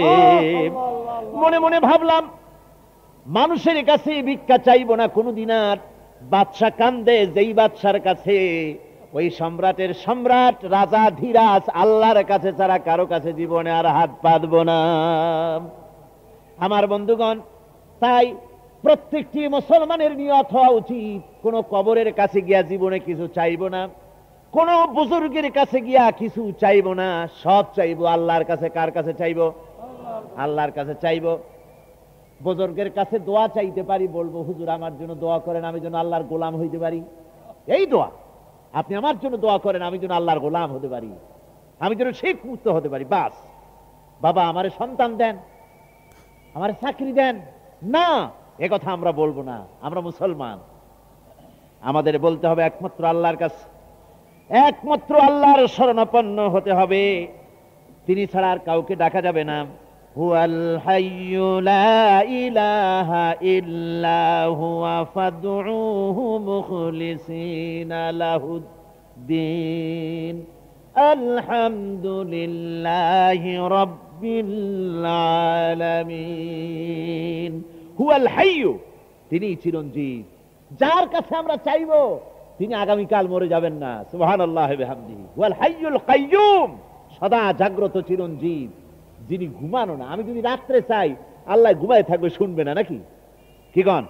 গভীর রাত্রে আমরা আল্লাহর কাছে কিছু চাইবো আর আল্লাহ থাকবে ঘুমাইয়া, এরকম হবে নাকি? এরকম হবে না। আবার আমাদের যখন দিন, বুঝলাম রাতের বেলা আল্লাহ বিশ্রাম করেন, ধরে নিলাম দিনের বেলায় আল্লাহ বান্দার কথা শোনেন, তাহলে দিন রাত্রের তো কত পরিবর্তন আছে। আমাদের দেশে ঢাকায় যখন দুপুর 12টা, তখন নিউ ইয়র্কে তখন রাত 11টা বা 12টা, সম্পূর্ণ উল্টো। তো এক জায়গার মানুষের চাইবে আর এক জায়গায় আল্লাহ তখন ঘুমায় থাকবে, আবার আর এক জায়গায় চাইবে আল্লাহ তখন সজাগ থাকবেন। আল্লাহ কি এইরকম নাকি? না। মহান আল্লাহ রাব্বুল আলামিন বলেছেন, শোনো, লা তাখুযুহু সিনাতুন ওয়ালা নাওম, নিদ্রা তন্দ্রা আল্লাহকে স্পর্শ করে না। সুবহানাল্লাহ ওয়া বিহামদিহি। তিনি সব সময় জেগে আছেন, তিনি সদা জাগ্রত, তিনি চিরঞ্জীব, তিনি বান্দার দিকে তাকিয়ে আছেন। আমার কাছে বলো, আমার কাছে চাও। আল্লাহ বলতেছেন হুয়াল হাইয়্যু, তিনি চিরঞ্জীব, লা ইলাহা, তিনি ছাড়া কোনো ইলাহ নাই, লা ইলাহা ইল্লা হুয়া, তিনি ছাড়া কোনো ইলাহ নাই, তিনি ছাড়া কোনো মাবুদ নাই। ফাদউহু মুখলিসিনা লাহুদ্দিন, একাগ্রভাবে বিনীতভাবে কেবলমাত্র তাকেই ডাকো আর বলো আলহামদুলিল্লাহি রাব্বিল আলামিন। প্রশংসা আমার ওই রবের, যিনি তামাম জাহানের পালনেওয়ালা। বিপদে আপদে যত বড় বিপদে পড়েন, যত বড় মুসিবতে পড়েন, ও কোরআনের পাগল মুসলমানেরা, ঈমান ঠিক করে নাও, ঈমানকে মজবুত করে নাও, আকীদা ঠিক করে নাও। বিপদে পড়ো, মুসিবতে পড়ো, কোনো মাজারে না গিয়া, কোনো কবরস্থানে না গিয়া, মসজিদের মধ্যে ঢোকো অথবা নিজের ঘরের মধ্যে উজু করে নিয়ে তারপরে কান্দো। আল্লাহ বলেন আমার কাছে কান্দো। কিভাবে কানবা? উদউ রাব্বাকুম তাদাররুআন ওয়া খুফিয়া ইন্নাহু লা ইউহিব্বুল মু'তাদিন। আল্লাহ পাক বলছেন উদউ রাব্বাকুম, তোমার রবকে ডাকো, তাদাররুআন ওয়া খুফিয়াতান, বিনীতভাবে, কাঁদো কাঁদো ভাবে, চুপে চুপে আমারে ডাকো। আল্লাহ কয় কান্দো আর আমারে কহ, চুপে চুপে ডাকো, কেঁদে কেঁদে বলো। হাদিস শরীফে এসেছে আল্লাহ রাব্বুল আলামিনের কাছে তার বান্দার দুইটা ফোঁটা বেশি প্রিয়। জিহাদের ময়দানে শরীর থেকে মুজাহিদের যে রক্ত ফোঁটা পড়ে আল্লাহর কাছে তা অত্যন্ত প্রিয়। আর গভীর রাত্রে মানুষ যখন কান্দে, চোখের পানি যখন ফেলে দেয় আল্লাহর ভয়তে, ওই চোখের পানি ফোঁটা আল্লাহর কাছে প্রিয়। আল্লাহর হাবিব বলেছেন, বান্দা যখন আল্লাহর ভয়তে, আল্লাহর জাহান্নামের ভয়তে, আল্লাহর রহমত পাওয়ার আশায় যখন কান্দে, রাসূলুল্লাহ বলেছেন চোখের পানি যখন নাকের অর্ধেক এসে যায়, আল্লাহ রাব্বুল আলামিন বান্দারে মাফ করে দেন। আমার কাছে বল, আমার কাছে চা। আল্লাহ বলেন আমি দূরে থাকি না, মাইকে চিৎকার মেরে আমারে ডাকা লাগে না। জোরে ডাকলে শুনি, আস্তে ডাকলে শুনি, মনে মনে ডাকলেও আমি শুনি। সুবহানাল্লাহ। উদউনি আস্তাজিব লাকুম, বান্দারে আমারে ডাক, আমি ডাকের জবাব দেব। জোরে কোন সুবহানাল্লাহ। আমার বন্ধুগণ, কাবা শরীফে আমি বহুবার আল্লাহ পাক আমাকে নিয়েছেন, কিন্তু কাবা শরীফের ভেতরে ঢোকার কখনো সুযোগ পাইনি। আমার চোখের সামনে কত প্রেসিডেন্টরা ঢুকছে, আমি এতিমের মতো বাইরে দাঁড়ায় দাঁড়ায় কেঁদেছি। আর মনে মনে বলছি যে আল্লাহ, তোমার হাবিব তিনি যত জায়গায় চলাফেরা করেছেন, বসেছেন, ওগুলোর উপরে বিল্ডিং হয়েছে, ওগুলোর উপরে ইট পড়েছে, ওই অরিজিনাল জায়গাগুলি তো এখন আর নাই। কিন্তু একটা জায়গা আছে যেখানে এই বাইতুল্লাহ শরীফের ভেতরে তোমার হাবিব নামাজ পড়েছেন, যদি একবার একটু ঢুকতে পারতাম। দিলটা বড় একটা তামান্না ছিল। তো এবারে গালফ ক্রাইসিসের উপরে রাবেতা আলম ইসলামী তারা ইন্টারন্যাশনাল সেমিনার করলো, ওরা আমাকে দাওয়াত দিল। তো আমি মনে মনে চিন্তা করলাম যে আল্লাহ যদি এইবারে একটা সুযোগ দিতেন। ওই প্লেনে আমি ওই চিন্তা করতে করতে গেছি। তারপরে অনুষ্ঠান সূচি, হোটেলের মধ্যে যখন অনুষ্ঠান সূচি দিয়েছে, দেখি বৃহস্পতিবার দিন সকাল 7:30টার সময় মেহমানদের জন্য আল্লাহর ঘরের দরজা খুলে দেওয়া হবে। আমি তো পড়েই কেঁদে ফেললাম। 7:30 বাজবে কখন, আমি রাত 3টায় গিয়ে হাজির। সারা রাত তওয়াব করে তেলাওয়াত করে কাটায় দিয়া দরজা যখন খুলল, আল্লাহর ঘরের ভিতরে প্রবেশ করি, এত কান্না পেল, কাঁদলাম, প্রাণ ভরে দোয়া করতে লাগলাম। চারদিকে ফিরে নামাজ পড়লাম, তখন তো আর কেবলা, রশ্মি কেবলা তো আর নাই, এখন ভিতরে চারদিকে কেবলা, চারদিকে নামাজ পড়লাম ফিরে। আধা ঘন্টা পর্যন্ত কাঁদলাম আর দোয়া করলাম। আমার মনে চিন্তা হলো, আমরা 400 মেহমান সারা পৃথিবীর, আমি যদি একা বেশি সময় নেই, 20-25 জনের বেশি লোক ধরেন এর মধ্যে, ওই লোকদের পরে জুলুম হবে, এই চিন্তা করে, তা না হলে আমি আরো কতক্ষণ থাকতাম। আল্লাহ ভালো জানে, আল্লাহ বোধহয় আমার খেয়াল এনে দিয়েছেন যে এত সময় থাকা ঠিক না, আর একজনের উপরে জুলুম হচ্ছে। আধা ঘন্টা দোয়া করার পরে, কান্দার পরে, যখন আমি দরজা থেকে বের হব, দরজাটা ভেতরের দিকে খোলে, সোনার দরজা। দরজার দিকে যে জায়গায়, দরজায় অনেক আয়াতে কারিমাগুলি উৎকীর্ণ আছে, যেদিকে আমার চোখ প্রথম গিয়া পড়লো, আমি দেখি দরজার উপরে এরকম গোল একটা চক্কর লাগানো, ওখানে লেখা ওয়াকালা রাব্বুকুম উদউনি আস্তাজিব লাকুম। এমন জায়গায় আমার চোখ গিয়া ঠেকলো, আল্লাহ বলছেন ওয়াকালা রাব্বুকুম, তোমাদের রব তোমাদেরে বলছেন উদউনি, আমারে ডাকো, আমি ডাকের সাড়া দেব। আমি আবার কানলাম, রব্বুল আলামিন এতক্ষণ আমি তোমার কথা মতো কেঁদেছি, এবার জবাব দেওয়ার মালিক তুমি। আবার ভাইরা, আল্লাহ রব্বুল আলামিন তিনি আমাদের সবচাইতে নিকটে, যা খুশি তারে বলেন, প্রাণ ভরে বলেন, আল্লাহকে বলেন যা বলার, উদউনি আস্তাজিব লাকুম, আমারে ডাকো, আমি ডাকের সাড়া দেব। আমার বন্ধুগণ, আল্লাহ পাক কোরআনে কারিমে বলেন ওয়াইযা সালাকা ইবাদি আন্নী ফাইন্নী করিব। ও নবী, বান্দা যখন আমার ব্যাপারে আপনাকে প্রশ্ন করে, আপনি বলেন, বান্দা যখন আমার ব্যাপারে প্রশ্ন করে, ফাইন্নী করিব, আমি বান্দার অতি নিকটবর্তী। সুবহানাল্লাহ, সুবহানাল্লাহ বলেন, ফাইন্নী করিব। কোরআন শরীফে আমরা যত জায়গায় দেখেছি, নবী আপনাকে প্রশ্ন করা হয়, ওই সব জায়গায় আল্লাহ জবাব দিয়েছেন কুল, আপনি বলেন। যেমন আল্লাহ বলতেছেন ওয়ায়াসআলুনাকা আনির রূহ কুলির রূহু মিন আমরি রাব্বি।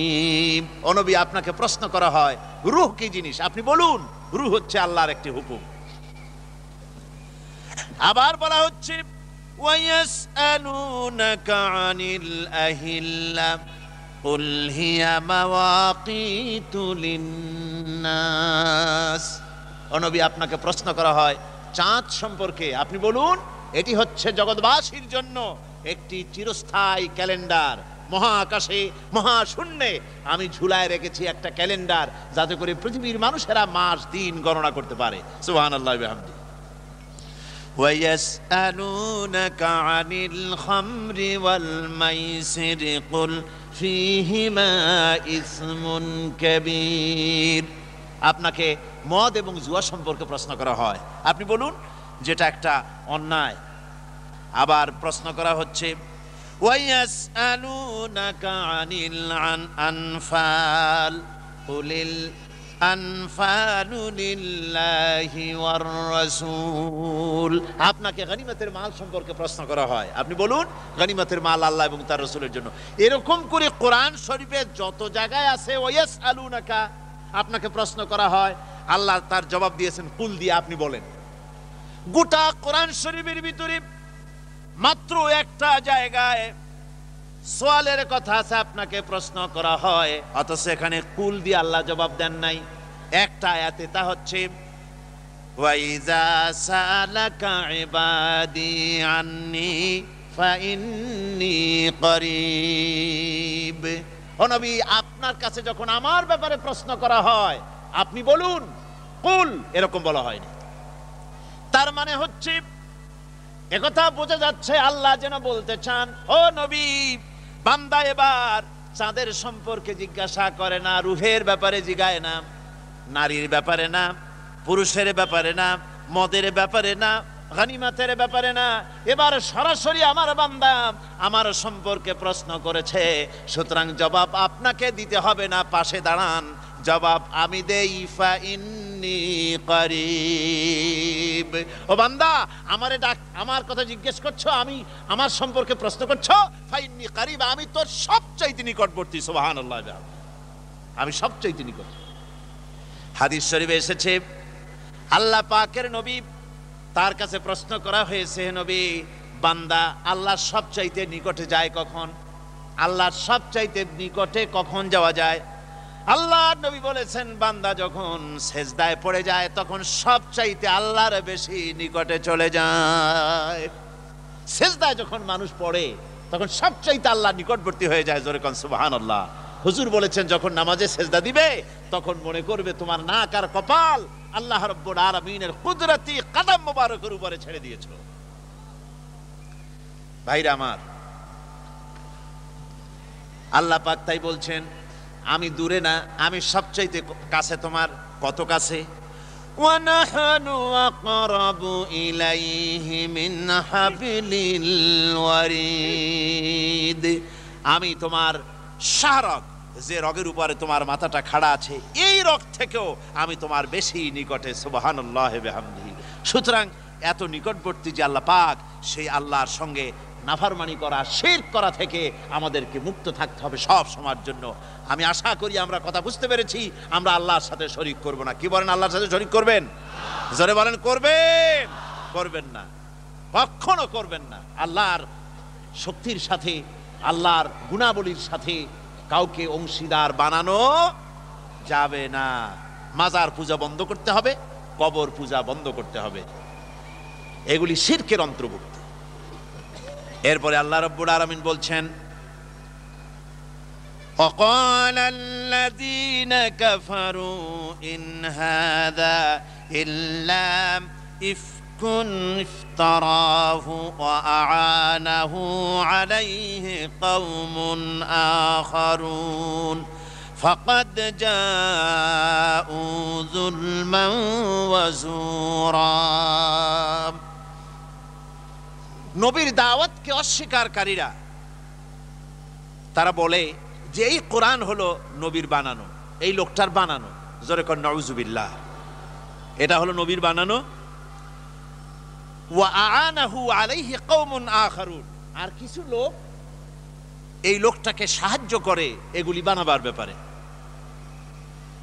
আল্লাহ পাক বলছেন, ফাকাদ জাউ যুলমান ওয়া যুরা, তারা বড়ই জুলম এবং মারাত্মক মিথ্যে কথা তারা বলেছে।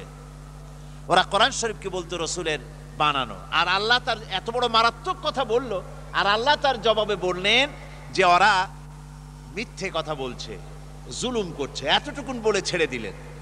আর এতটুকুন কথা বলার পর, অর্থাৎ ওরা যত বড় গুরুত্বপূর্ণ কথা বলেছে, গুরুত্বপূর্ণ একটা বিরাট মিথ্যে কথা ওরা বলেছে, ওরা এত বড় দোষারোপ করেছে, এর কোনো যুক্তি, কোনো দলিল পেশ আল্লাহ না করে আল্লাহ সরাসরি বললেন তোমরা মিথ্যা কথা বলেছো, জুলুম করেছো। এর অর্থ কি?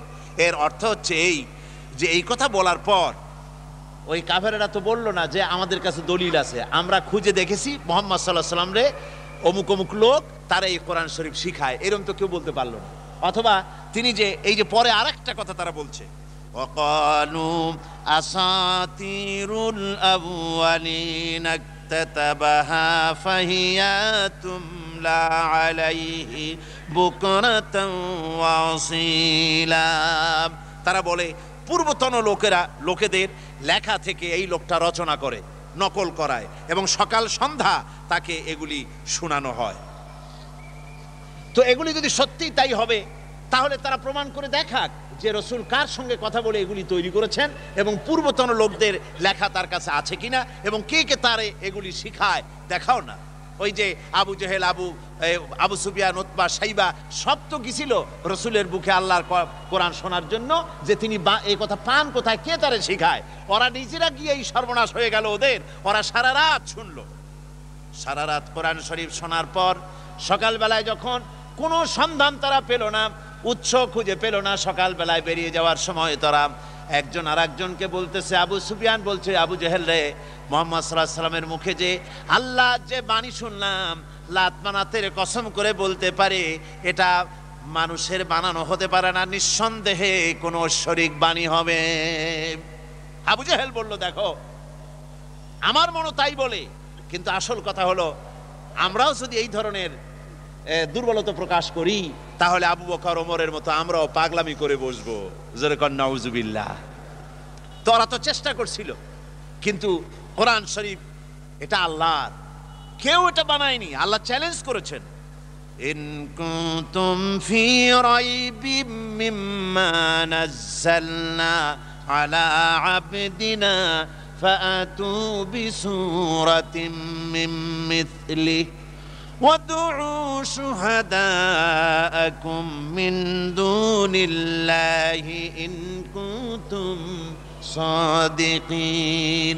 আমি আমার বান্দার পরে যে কিতাব অবতীর্ণ করেছি, যদি মনে করো এটা আমার বান্দার বানানো, আমি আল্লাহর না, এটা যদি সন্দেহ হয় তাহলে আমার কোরআনের সূরার মতো করে একটা সূরা বানায় নিয়ে আসো। সুদীর্ঘ 1500 বছরের কাছে চলে এলো, আজও পর্যন্ত কোরআনের সূরার মতো করে একটা সূরা কেউ বানাইতে পারে নাই। জোরে বলেন সুবহানাল্লাহ। পেরেছে? জোরে বলেন পেরেছে? পারে নাই। মুসাইলামায়ে কাজ্জাব সে কোরআন শরীফের সূরার মতো সূরা বানাইতে বহুত কোশিশ করেছে, তারপর একটা বানাইলো, একটা বানায় ফেললো। সে বলল কি, কয় যে আমি একটা সূরা আমার উপরে নাজিল হয়ে গেছে। কি সূরা? কয় ইন্না আতাইনাকাল আকাক ফাসাল্লি লিরাব্বিকা ওয়াসআক ইন্না শানিয়াকা হুয়াল আবলাক। এর অর্থ হচ্ছে নিশ্চয়ই আমি তোমাকে আকাক পক্ষী দান করেছি, মানে হুতুম পেঁচা তোমাকে দান করেছি। ফাসাল্লি লিরাব্বিকা ওয়াসআক, অতএব তোমার রবের উদ্দেশ্যে তুমি চিৎকার করো। আর তোমার শত্রু শ্বেত এবং কৃষ্ণবর্ণের হবে। এখন বলেন, আল্লাহর কালামের সাথে এর কি কোনো সম্পর্ক আছে? অর্থের দিক দিয়ে, লালিত্যের দিক থেকে, মাধুর্যের দিক থেকে, গাম্ভীর্যের দিক থেকে, ছন্দের দিক থেকে কোনো কিছু আছে? অথচ সূরা কাউসার কত সুন্দর। ইন্না আ'তাইনাকাল কাউসার ফাসাল্লি লিরাব্বিকা ওয়ানহার ইন্না শানিআকা হুয়াল আবতার। একটার সাথে আর একটার কি অপূর্ব মিল। আল্লাহ রাব্বুল আলামিন বলেছেন, আমার কোরআনে কারীমের সঙ্গে, কোরআনে কারীম আমার, এর ভিতরে শয়তান ঢুকতে পারে না, এটাকে কেউ রদবদল করতে পারে না। এমনকি আমার নবীও যদি কোরআনের ব্যাপারে কোনো বাড়াবাড়ি করতেন, নিজে যদি কিছু বানাতেন, ওয়ালাউ তাকাওয়ানা আলাইনা বা'দাল আকাবিল, কোনো কথা নিজে তৈরি করে কোরআনের ভিতরে যদি তিনি ঢুকিয়ে দিতেন, লাখাযনা মিনহু বিল ইয়ামিন, আমি তার ডান হাতকে চেপে ধরতাম।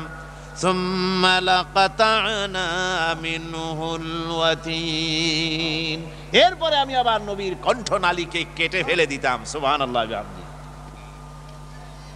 কোরআনে কারীম এটা আমার নাজিল করা, এর মধ্যে কোনো ভুল নাই, এর মধ্যে কোনো সন্দেহের কোনো অবকাশ নাই। এ সবটাই আমার নাজিল করা, আমার কালাম, আমার বাণী। আমার ভাইয়েরা, আল্লাহ পাক বলছেন, কুল আনজালাহুল্লাযী ইয়ালামুস সিররা ফিস সামাওয়াতি ওয়াল আরদি ইন্নাহু কানা গফুরার রহিমা। বলো, এই কোরআন অবতীর্ণ হয়েছে তার কাছ থেকে যিনি জমিন এবং আসমান সমূহের সব তত্ত্ব, রহস্য, গোপন রহস্য সব কিছু যার কাছে উদ্ঘাটিত, তার কাছ থেকে কোরআন এসেছে। ইন্নাহু কানা গফুরার রহিমা, নিশ্চয়ই তিনি ক্ষমাশীল, দয়াবান। তো এই কথার সাথে ক্ষমাশীল এবং দয়াবান কথা আল্লাহ বললেন কেন? যেখানে ওরা মুহাম্মদ সাল্লাল্লাহু আলাইহি সাল্লামকে মিথ্যাবাদী বলতেছে, মুহাম্মদ সাল্লাল্লাহু আলাইহি সাল্লাম বানায়া কোরআন বলছে, তারপরে কারো কাছ থেকে নকল করতেছে বলছে, সেইখানে আল্লাহ বলছেন আমি ক্ষমাশীল, দয়াবান। তার মানে কি? আল্লাহ রাব্বুল আলামিন বলতে চান, এতভাবে বুঝাইলাম যে কোরআন আমার, এই বুঝাবার পরে এখনো যদি তোমরা তোমাদের কৃতকর্মের জন্য অনুশোচনা করো, যা বলেছ তা যদি প্রত্যাহার করো, এখনো যদি কোরআন বিশ্বাস করো, এখনো যদি তোমাদের আমলকে সুসংগঠিত করো, সুসংহত করো, তাহলে আমি আল্লাহ রাব্বুল আলামিন তোমাদের পেছনের সমস্ত গুনাহ রাশি মাফ করে দেব। জোরে বলেন সুবহানাল্লাহ। এরপরে এই কাফির বেঈমানেরা তারা আবার বলল, ওয়াকালু মা লিহাদার রাসূল ইয়াকুলু আত-তাআমা ওয়া ইয়ামশি ফিল আসওয়াক লাউলা উনজিলা ইলাইহি মালাকুন ফায়াকুনা মাহু নাযীরা। একটার পর একটা অপবাদ, দোষ, মানে হুজুর সাল্লাল্লাহু আলাইহি ওয়াসাল্লামের বিরুদ্ধে, কোরআনের বিরুদ্ধে একটার পর একটা আছেই। ওই যে গতকাল বলেছি, সংশয়, সন্দেহ ইত্যাদি সৃষ্টি করাই হচ্ছে এদের কাজ। আর এখন বলতেছে কি, কই যে মুহাম্মদ সাল্লাল্লাহু আলাইহি ওয়াসাল্লাম এটা কেমন রসুল, মা লিহাজার রসুল, এ কেমন একখান রসুল, ইয়াকুলুত তাআম, উনি আমাদের মতো খায় দায়, ওয়ায়ামশি ফিল আসওয়াক, আবার বাজারে ঘোরাফেরা করে, এটা কেমন কথা? লাউলা উনসিলা ইলাইহি মালাকুন ফায়াকুনা মাহু নাযীরা, উনি যদি নবী হবেন তাহলে ওনার সাথে ফেরেশতা দেওয়া হলো না কেন?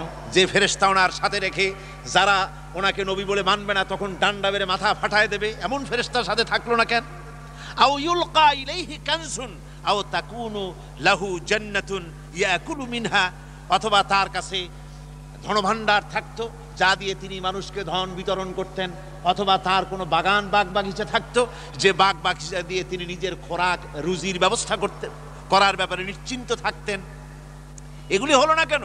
ওয়াকাল আয-যালিমুনা ইন তাত্তাবিউনা ইল্লা রাজুলাম মাসহুরা, ওই জালেমেরা কয় যে আসল ব্যাপারটা হচ্ছে যে তোমরা মুসলমানেরা, তোমরা একটা জাদুগ্রস্ত লোকের পেছনে পড়েছো, লোকটা তো জাদুগ্রস্ত হয়ে পড়েছে, সুতরাং তার পেছনে তোমরা এভাবে পড়লে কেন?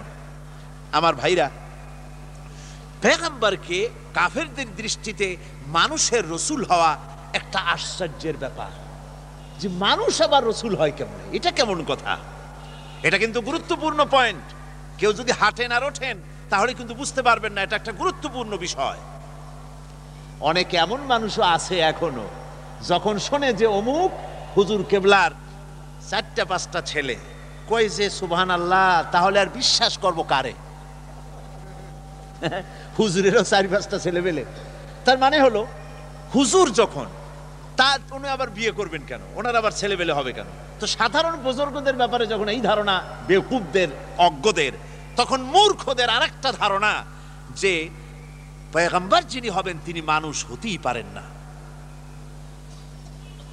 তাদের ধারণায় নবী হওয়া উচিত ছিল ফেরেশতাদের, কিন্তু আল্লাহ পাক মানুষের জন্য ফেরেশতা নবী না বানায়া মানুষকে নবী বানায়া মানুষের প্রতি সবচাইতে বড় ihsan করেছেন। জোরে বলেন সুবহানাল্লাহ।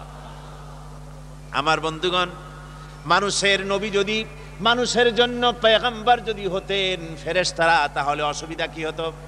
অসুবিধা এই হতো, ফেরেশতারা পুরুষও না, ফেরেশতারা নারীও না, ফেরেশতাদের জমি নাই, বাড়ি নাই, গাড়ি নাই, মিল নাই, কলকারখানা নাই, তাদের জন্য কোনো হরতাল নাই, ধর্মঘট নাই, গণতান্ত্রিক আন্দোলন নাই, স্বৈরাচার খেদাও আন্দোলন নাই। আছে নাকি ফেরেশতাদের এসব? এইসব কিছুই নাই। কাজী মানুষের নবী হবে ফেরেশতা। মানুষে বিয়ে করে, বউর সাথে ঝগড়া বাঁধে, স্বামী স্ত্রী সংসার চালাতে গেলে রাত দিন 24 ঘন্টা যে মধুর সম্পর্ক 24 ঘন্টা থাকবে এমনটি নাও হতে পারে, মাঝে মধ্যে 2-1টা ব্যাপার নিয়ে মনোমালিন্য হতেও পারে। আবার একটু মনোমালিন্য না হলে প্রেমে কি মজা হয়?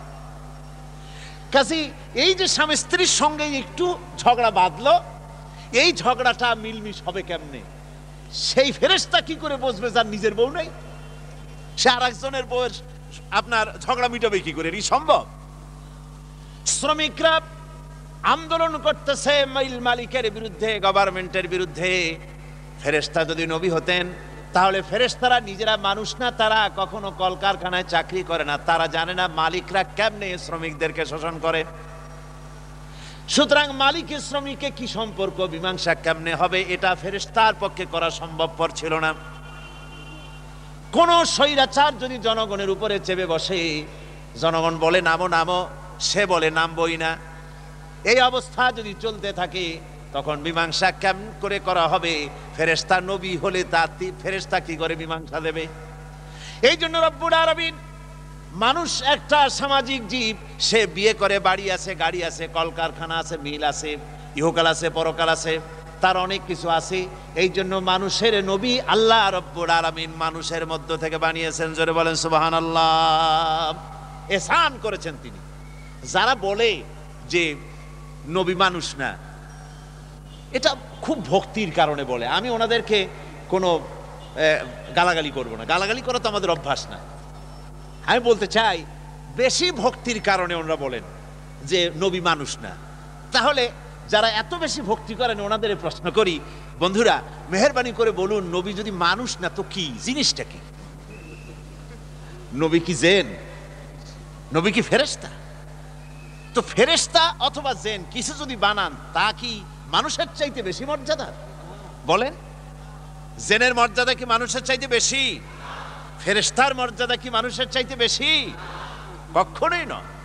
বরং হাদিস খুলে দেখেন, মিশকাত শরীফের হাদিসের দিকে কিতাবুল ইলমে দেখেন, আল্লাহর নবী বলেছেন, আলিমরা যখন তালিবে ইলম, আলিমরা যখন তালিবে ইলম যখন রাস্তা দিয়ে হেঁটে যায়, আল্লাহ নূরের তৈরি ফেরেশতারা বলেন, নূর দিয়ে তৈরি করা ফেরেশতাগুলি তারা বলতে থাকে, আল্লাহর বান্দা তুমি আল্লাহর কাছে এত প্রিয়, আল্লাহর ইলম অর্জন করতে তুমি যেতেছো, তুমি আলিম, তুমি তালিবে ইলম, তুমি মাটির উপরে হেঁটো না, আমার পর বিছিয়ে দিতেছি, আমার পরের উপর থেকে হেঁটে যাও। তাহলে মর্যাদা কার হলো? ফেরেশতার না মানুষের? আল্লাহ রাব্বুল আলামিন বলছেন, ওয়ালাকাদ কাররামনা বানি আদম, আদম সন্তানকে আমি সবচাইতে বেশি সম্মান দিয়েছি, মর্যাদা সম্পন্ন করেছি। কাজী মানুষ এর মর্যাদা সবচাইতে বেশি। কাজী ভক্তি তো নিশ্চয়ই করব, রাসূলকে ভক্তি করব না তো কারে করব? তো ভক্তি করতে গিয়ে রাসূলকে মানুষ থেকেই যদি খারিজ করে দেই, তাহলে এটা কি ইনসাফ করা হবে? কি বলেন, ইনসাফ হবে? হবে না। আমার ভাইয়েরা খুব ভালো করে বোঝেন, আল্লাহ রাব্বুল আলামিন যত নবী বানিয়েছেন সমস্ত নবীরা মানুষ ছিলেন। আর কাফেরদের দৃষ্টিতে ছিল মানুষ যদি নবী হয় তাহলে তা হতে পারে না, ফেরেশতার নবী হওয়া উচিত। ওদের ধারণা যে উনি তো একজন মানুষ, উনি ভাত খান, উনি বিয়ে করেন, ওনার রোগ হয়, ওনার অসুখ হয়, ওনার দুঃখ হয়, ওনার ছেলে মরে যায়, তো এটা কেমন নবী? যখনই কোনো নবী এসেছে পৃথিবীতে ঠিক তখনই এই ধরনের সুতো ধরে বিরোধিতা করেছে কাফেররা, আবহমান কাল থেকে, শুধু হুজুরের ব্যাপারে না। যখন হযরতে নূহ আলাইহিস সালাম নবুয়ত প্রকাশ করলেন জনতার সামনে, হযরতে নূহ আলাইহিস সালাম, তখন এই কাফেররা বলল, মা হাযা ইল্লা বাশারুম মিসলুকুম ইউরিদু আন ইয়াতাফাদ্দালা আলাইকুম ওয়ালাউ শাআ আল্লাহু لأنزل ملائكة ما سمعنا بهذا في آبائنا الأولين ما هذا إلا بشر مثلكم, এ তো তোমাদের মতোই একজন মানুষ, ইউরিদু আন ইয়াতাফাদ্দালা আলাইকুম, সে চায় তোমাদের উপরে নিজের মর্যাদা প্রতিষ্ঠিত করতে। ওয়ালাউ শা আল্লাহু লাআনজালা মালাইকাতান, আল্লাহ ইচ্ছা করলে তো আমাদের জন্য ফেরেশতা নবী করে দিতে পারেন। মা সামি'না বিহাযা ফি আবাইনাল আউয়ালিন, আমাদের বাপ দাদা 14 গোষ্ঠীর কানেও মুখেও কোনোদিন আমরা শুনি নাই যে মানুষ হয় নবী। এগুলো হলো কাফেরদের কথা। কাদের কথা? কাফেরদের কথা, অজ্ঞদের কথা।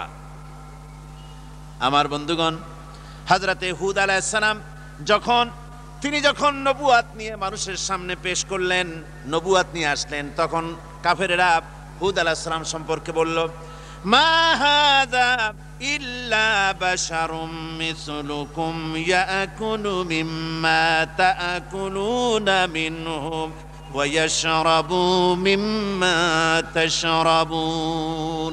মা হাযা ইল্লা বাশারুম মিসলুকুম, এ তোমাদের মতোই একজন মানুষ, তোমরা যা খাও ইনিও তাই খায়, তোমরা যেমন পান করো ইনিও তেমন পান করেন। ইনার অনুসরণ যদি তোমরা করো তাহলে তোমরা ক্ষতিগ্রস্ত হবে। এ মানুষের অনুসরণ করে কোনো লাভ নাই, মানুষ কখনো নবী হতে পারে না। এরপরে হযরতে মূসা আলাইহিস সালাম এবং হযরতে হারুন আলাইহিস সালাম দুজনেই যখন নবুয়াত পেলেন, নবুয়াত নিয়ে জনগণের সামনে যখন আসলেন তখন কাফেররা বলল, আনুমিনু লিবাশারাইনি মিসলুনা, আমাদের মতোই দুইজন মানুষের আনুগত্য কি আমরা করব? আমাদের মতো দেখতে মানুষ, ওনাদের আমরা কি ওনার উপর ঈমান আনবো? এটা একটা কথা হইল? এরকম তারা কথা তুলতো। ঠিক রাসূল পাক সাল্লাল্লাহু আলাইহি ওয়াসাল্লাম যখন নবুয়তের ঘোষণা দিলেন, ওরা তখন এই কথা তুলল, যে কথা আমি একটু আগে পড়লাম, মা লিহাযার রাসূল ইয়াকুলুত তুআমা ওয়া ইয়ামশি ফিল আসওয়াক, এই কেমন রাসূল যিনি খানা খান আবার বাজারে যাতায়াত করে, হাট বাজার করে, এটা কেমন কথা? এভাবে তারা সন্দেহ প্রকাশ করত। এই সমস্ত সন্দেহের জবাব দিচ্ছেন আল্লাহ। কে জবাব দিচ্ছেন? আরো জোরে বলেন, কে দিচ্ছেন জবাব? আল্লাহ পাক জবাব দিচ্ছেন। আমার জবাব শুনে তো কোনো লাভ নাই, জবাব শুনতে হবে কার? সন্দেহ সৃষ্টি করছে কাফেরেরা যে মানুষ কখনো নবী হতে পারে না, নবীরা মানুষ না, এই যে কথা কাফেরেরা প্রশ্ন তুলেছে, এর জবাব নিতে হবে আল্লাহর কাছ থেকে। কার কাছ থেকে? আল্লাহ রাব্বুল আলামিন জবাব দিচ্ছেন, ওয়ামা আরসালনা ক্বাবলাকা ইল্লা রিজালান নূহি ইলাইহিম ফাসআলু আহলায যিকরি ইন কুনতুম লা তা'লামুন। আপনার আগে যত নবী পৃথিবীতে পাঠানো হয়েছে সবাই পুরুষ ছিলেন, সবাই মানুষ ছিলেন, কোনো মহিলাকে নবী বানানো হয় নাই। সব পুরুষদেরকে নবী বানানো হয়েছে, মানুষদেরকে নবী বানানো হয়েছে। আর একথা যদি তোমার জানা না থাকে তাহলে যারা জানে জ্ঞানী লোকদের কাছ থেকে ভালো করে জিজ্ঞেস করে নাও।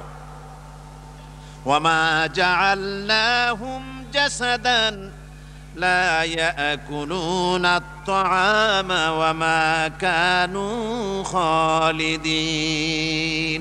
আর তারা এমন ছিলেন না, এমন দেহ আমি তাদের তৈরি করি নাই যাতে তাদের পানাহার লাগতো না। প্রত্যেকে মানুষ ছিলেন এবং সবাইকে এভাবে পানাহার করতে হতো, সবাই মানুষ ছিলেন। ওয়ামা আরসালনা ক্বাবলাকা মিনাল মুরসালিনা ইল্লা ইন্নাহুম লায়াকুলুনা আত-তাআমা ওয়া ইয়ামশুনা বিল আসওয়াক। তোমার পূর্বে যত নবী পৃথিবীতে এসেছেন সব বাজারে গেছেন, সব খানা দানা করেছে, সব ব্যবসা বাণিজ্য করেছে, সব বাজারে চলাফেরা কেনাকাটা করেছে। এরকম করে সমস্ত নবীরা তারা মানুষ ছিলেন। ওয়ালাকাদ আরসালনা রুসুলাম মিন ক্বাবলিকা ওয়া জাআলনা লাহুম আজওয়াজান ওয়া যুররিয়া। আমি যত পয়গম্বর পৃথিবীতে পাঠিয়েছি আপনার পূর্বে তাদের সকলের স্ত্রী ছিল এবং সন্তান ছিল, সকলকে আমি স্ত্রী দিয়েছি, সন্তান দিয়েছি। সুতরাং তারা মানুষ ছিলেন, মানুষ ছিল বলেই তো বিবাহ করতে হয়েছে, মানুষ ছিলেন বলেই তো তাদের সন্তান হয়েছে। আল্লাহ পাক এবার হুজুরকে বলতেছেন, আপনার আমার নবী। কাকে বলতেছেন? বিশ্ব নবীকে। জোরে বলেন, কাকে বলতেছেন? বিশ্ব নবী মুহাম্মদ রাসূলুল্লাহ সাল্লাল্লাহু আলাইহি ওয়াসাল্লামকে আল্লাহ রাব্বুল আলামিন বলছেন, নবী আপনি বলেন, আপনার ব্যাপারে পরিষ্কার করে বলেন, কুল ইন্নামা আনা বাশারুম মিসলুকুম ইউহা ইলাইয়া আন্নামা ইলাহুকুম ইলাহুন ওয়াহিদ। আপনি বলে দিন ইন্নামা। ইন্নামা আরবিতে আলেমরা ভালোই জানেন, ইন্নামা হচ্ছে হাসর, হাসরের জন্য ইন্নামা আসে। আমি ইন্নামা আনা বাশারুম মিসলুকুম, আমি মানুষ ছাড়া আর কিছুই নই। ইন্নামা আনা বাশারুম মিসলুকুম, ও নবী আপনি বলুন আমি তোমাদের মতোই মানুষ। আনা বাশারুম মিসলুকুম ইউহা ইলাইয়া, আমার কাছে ওহী আসে। এখন আমাদের বন্ধুরা যারা তারা বলেন এই আয়াতের আমরা যখন ব্যাখ্যা প্রদান করি ওনারা তখন মানুষকে বিভ্রান্ত করেন এই কথা বলে যে কোরআনের তাফসিরে তারা বলতেছে মুহাম্মদ সাল্লাল্লাহু আলাইহি ওয়াসাল্লাম নাকি তিনি আমাদের মতো মানুষ। আমরা যেমন গুনাহ করি, আমরা যেমন মিথ্যে কথা কই, আমরা যেমন ওজনে কম দেই, হুজুর সাল্লাল্লাহু আলাইহি ওয়াসাল্লাম তিনিও আমাদের মতো মানুষ, এইরকম কাম করে। জোরে কোন নাউজুবিল্লাহ। আমাদের মতো মানুষ তার অর্থ কি? আমরা যেমন গুনাহ করি রাসূল কি সেরকম গুনাহ করেন? আমার বন্ধুগণ, রাসূল গুনাহ করতে পারেন না, আল্লাহ নবী মিথ্যে বলতে পারেন না, গুনাহ করতে পারেন না। যে কোনো বুজুর্গ, যে কোনো আলেম যে কোনো মুফাসসির, যে কোনো ব্যক্তি শয়তান ওয়াসওয়াসা দিয়া যখন তখন তাকে পথভ্রষ্ট করে দিতে পারে, কিন্তু আল্লাহর নবীর কাছে শয়তানের কোনো প্রবেশের অধিকার নাই। জোরে বলেন সুবহানাল্লাহ। তিনি মাসুম, বেগুনাহ, তার কোনো ভুল নাই, তার কোনো গুনাহ নাই। জোরে কোন সুবহানাল্লাহ ওয়া বিহামদি। আমাদের মতো মানুষ, তার মানে কি? ব্যাখ্যাটা ভালো করে শুনে যান। আমাদের মতো মানুষ তার অর্থ হলো, আমরা যেমন মায়ের পেট থেকে এসেছি, একটা নারী আর একটা পুরুষের বিশেষ এক প্রক্রিয়ার মাধ্যমে মায়ের গর্ভে আমরা যেমন ছিলাম, হুজুর সাল্লাল্লাহু আলাইহি ওয়াসাল্লাম তেমন আব্দুল্লাহ এবং আমেনার এই স্বামী স্ত্রীর মাধ্যমে মা আমেনার পেটে হযরত রাসূল এসেছেন, কোনো ব্যতিক্রম হয় নাই।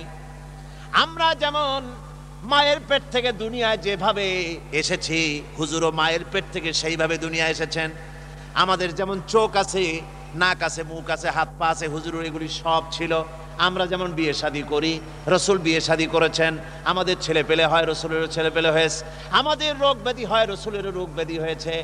আমাদেরও কষ্ট হয়, ব্যাধি হয়, হুজুরেরও তা হয়েছে। এদিক থেকে তিনি মানুষ, অনুভূতির দিক থেকে, সুখ দুঃখের দিক থেকে, খাওয়া দাওয়ার দিক থেকে, ঘুমাবার দিক থেকে, সকল দিক থেকেই এসব মানবীয় দিক থেকে আমাদের সমান। আমরা যেমন মানুষ, রসুলও তেমন মানুষ। তবে পার্থক্য আছে। তবে কি আছে? পার্থক্য আছে। পার্থক্যগুলো শোনেন, আপনারা ওই বিভ্রান্তির শিকার হবেন না, ভুল ব্যাখ্যার শিকার হবেন না। আমার বন্ধুগণ, পার্থক্য কোথায়? পার্থক্য নবী নিজেই করেছেন, আল্লাহ বলে দিয়েছেন। বলুন, ইন্নামা আনা বাশারুম মিসলুকুম ইউহা ইলাইয়া। আমার কাছে ওহী আসে, তোমাদের কাছে ওহী আসে না। এটা সবচেয়ে বড় পার্থক্য। ওহী কেবলমাত্র কার কাছে আসে? রাসূলের কাছে। সাধারণ মানুষের কাছে আসে না। ওই যে গোলাম মোহাম্মদ কাদিয়ানী, দুনিয়ার এক নিকৃষ্ট কাফের। গোলাম মোহাম্মদ কাদিয়ানী কি? আরো জোরে বলেন, এটা কি? এই কাফেরটি বাংলাদেশে তারা টিকে আছে। এই কাফেরের মুরিদেরা তারা বলে, কয় যে আমরা মুহাম্মদ সাল্লাল্লাহু আলাইহি ওয়াসাল্লামকে আখিরি জামানার নবী মানি। তো মুহাম্মদ সাল্লাল্লাহু আলাইহি ওয়াসাল্লামের আখিরি জামানার নবী যদি মানো, তাহলে নিজেদেরকে আবার আহমদী বলে পরিচয় দাও কেন? তোমরা আবার কোথার হযরত মসিহ, তারপরে কি জানি কয় গোলাম মোহাম্মদ, মাউদ, হাবিজাবি কতগুলা সামনে আলাইহিস সালাম ইত্যাদি অনেক কিছু সামনে লেখা লাগায় দেয়। কেন এগুলো দাও? যদি মুসলমানই হও, তাহলে কিসের গোলাম মোহাম্মদ কাদিয়ানী একটা কাফেরের পেছনে কেন তোমরা পড়েছো? মুসলমান হলে মুহাম্মদ সাল্লাল্লাহু আলাইহি ওয়াসাল্লামের পেছনে দৌড়াও। গোলাম মোহাম্মদ কাদিয়ানী এটা কাফের, আর অনুসারীরাও কি? কাফের। ওহী আদায় করা যায় না। এটা জেলা পরিষদের চেয়ারম্যান না যে প্রধানমন্ত্রী সিলেকশন দিয়ে দেবে, পাগলামি না। নবী হচ্ছেন, নবীকে আল্লাহ পাক বানান। নবীকে বানান আল্লাহ পাক, নবী বানান। আর নবীর জন্য বড় শর্ত হচ্ছে ওহী আসা। আল্লাহ নবী বলেন আমার কাছে ওহী আসে। এটা হলো বড় পার্থক্য, হলো 1 নম্বর। 2 নম্বরের পার্থক্য হলো, দুনিয়ার মানুষ যে কোনো মুহূর্তে শয়তানের ওয়াসওয়াসায় পড়ে গুনাহ করতে পারে, আল্লাহ রাসূলকে শয়তান ওয়াসওয়াসা দিতে পারে না। আপনার আমার ঘুমের মধ্যে, রাসূলের ঘুমের মধ্যে পার্থক্য আছে। আমরা ঘুমালে কিছুই টের পাই না। রাসূলের ঘুম ছিল এমন, জাগ্রত থাকতে যেমন টের পেতেন, ঘুমায়ও তেমন টের পেতেন। আল্লাহ আমরা শুধু সামনে দেখি, 2 পাশে দেখি। নবীজি চলার সময় সামনে দুপাশে যেমন দেখতেন, পিছনেও তেমন দেখতে পেতেন। রাসূলুল্লাহকে আল্লাহ রাব্বুল আলামিন এসব দিক থেকে, মানুষের থেকে, এসব সাধারণ মানুষের থেকে তিনি স্বতন্ত্র। এতে কোনো সন্দেহ নাই, কোনো তর্কের অবকাশ নাই, কোনো যুক্তির অবকাশ নাই। গোটা পৃথিবীর মানুষের চাইতে সুপার কোয়ালিটির মানুষ হচ্ছেন নবীরা। নবীরা সুপার কোয়ালিটির মানুষ, তবে অতি মানব নন। একথা বলা যাবে না, অতি মানব নন। অতি মানব বলা যায় কাকে? অতি মানব বলা যায় তাদেরকে যারা মানবীয় দুর্বলতা নাই, অর্থাৎ সুখ দুঃখ স্পর্শ করে না, চোখে পানি আসে না, হাসা লাগে না, কোনো প্রতিক্রিয়া তার মধ্যে হয় না, কোনো কষ্ট হয় না, ক্ষুধা লাগে না, তৃষ্ণা লাগে না। এগুলি অতি মানবীয় পর্যায়। রাসূল কি সেরকম ছিলেন? হুজুরের ছেলে মারা গেছে, হুজুরের চোখ থেকে পানি পড়তেছিল, আছে না হাদিস শরীফে? কি বলেন, আছে না? হুজুর কাঁদতেছিলেন। সাহাবীরা কেউ কেউ বললেন, হুজুর আপনি না ছেলে পেলে মরলে কাঁদতে নিষেধ করেছেন, আর আপনি যে কাঁদতেছেন। হুজুর কয় যে এটা হচ্ছে রাহমাত, এটা হচ্ছে দয়া, আমি তো এটাকে মানাতে পারছি না। হুজুর বলছেন আমি তো চিৎকার করতে নিষেধ করেছি, কিন্তু এটা হচ্ছে রহমত। হুজুরের ব্যথা লাগে, হুজুর আনন্দ পান, খুশি হন। মানুষের যা অনুভূতি, সব অনুভূতি আছে, অতি মানব নিশ্চয়ই নন। রসুল হচ্ছেন মহামানব। রসুল কি? আরো জোরে বলেন, তিনি কি? মহামানব, শ্রেষ্ঠ মানব, সর্বশ্রেষ্ঠ মানুষ। আল্লাহর পরেই তার মর্যাদা, তার চাইতে মর্যাদার পৃথিবীতে কারো না। আমার বন্ধুগণ, শেখ সাদি রহমতুল্লাহ আলাইহি সুন্দর করে রসুলের কথা বলেছেন, লা ইউমকিনু সানাউ কামা কানা হাক্কু। আপনার প্রশংসা যেমন ঠিক তেমনটি করে প্রশংসা করার কোনো ক্ষমতা আমার নাই, তবে বলতে পারি বাদাজ খোদা তুই বুজুর্গ সাওয়াদ ইসাই মুক্তাসার, আমি বলতে পারি আপনার প্রশংসা সম্পর্কে নবী, আল্লাহ রাব্বুল আলামিনের পরে মর্যাদা সম্পন্ন আকাশে আর জমিনে যদি কেউ থাকে তো আপনি আল্লাহর নবী। শ্রেষ্ঠ মর্যাদা আপনার। মানুষের সাথে, সাধারণ মানুষের সাথে নবীর পার্থক্য এখানে। নবী চরিত্রের দিক দিয়ে শ্রেষ্ঠ, মিথ্যে কথা তিনি বলেন না, গুনার কাম করেন না, আল্লাহ হেফাজত করেন। সুপার কোয়ালিটির মানুষ, মহামানব। তবে মানুষ, এটা স্বীকার করতে হবে, মানুষ। রসুল কি? এর কোনো সন্দেহ নাই, রসুল মানুষ। আমার বন্ধুগণ, এভাবে করে তারা, যারা রসুল দুনিয়ার বুকে যারা পয়গম্বর এসেছেন, পয়গম্বরদেরকে তারা মানুষ বলতে চায় নাই। তারা মনে করেছে এরা হচ্ছে ফেরেশতা অথবা অন্য কিছু। কাজে আমাদেরকে এই কথা বিশ্বাস করতে হবে তারা মানুষ এবং আমাদের মতো মানুষ। তো পার্থক্য তো বললামই। আরো একটা দৃষ্টান্ত আমি দেই।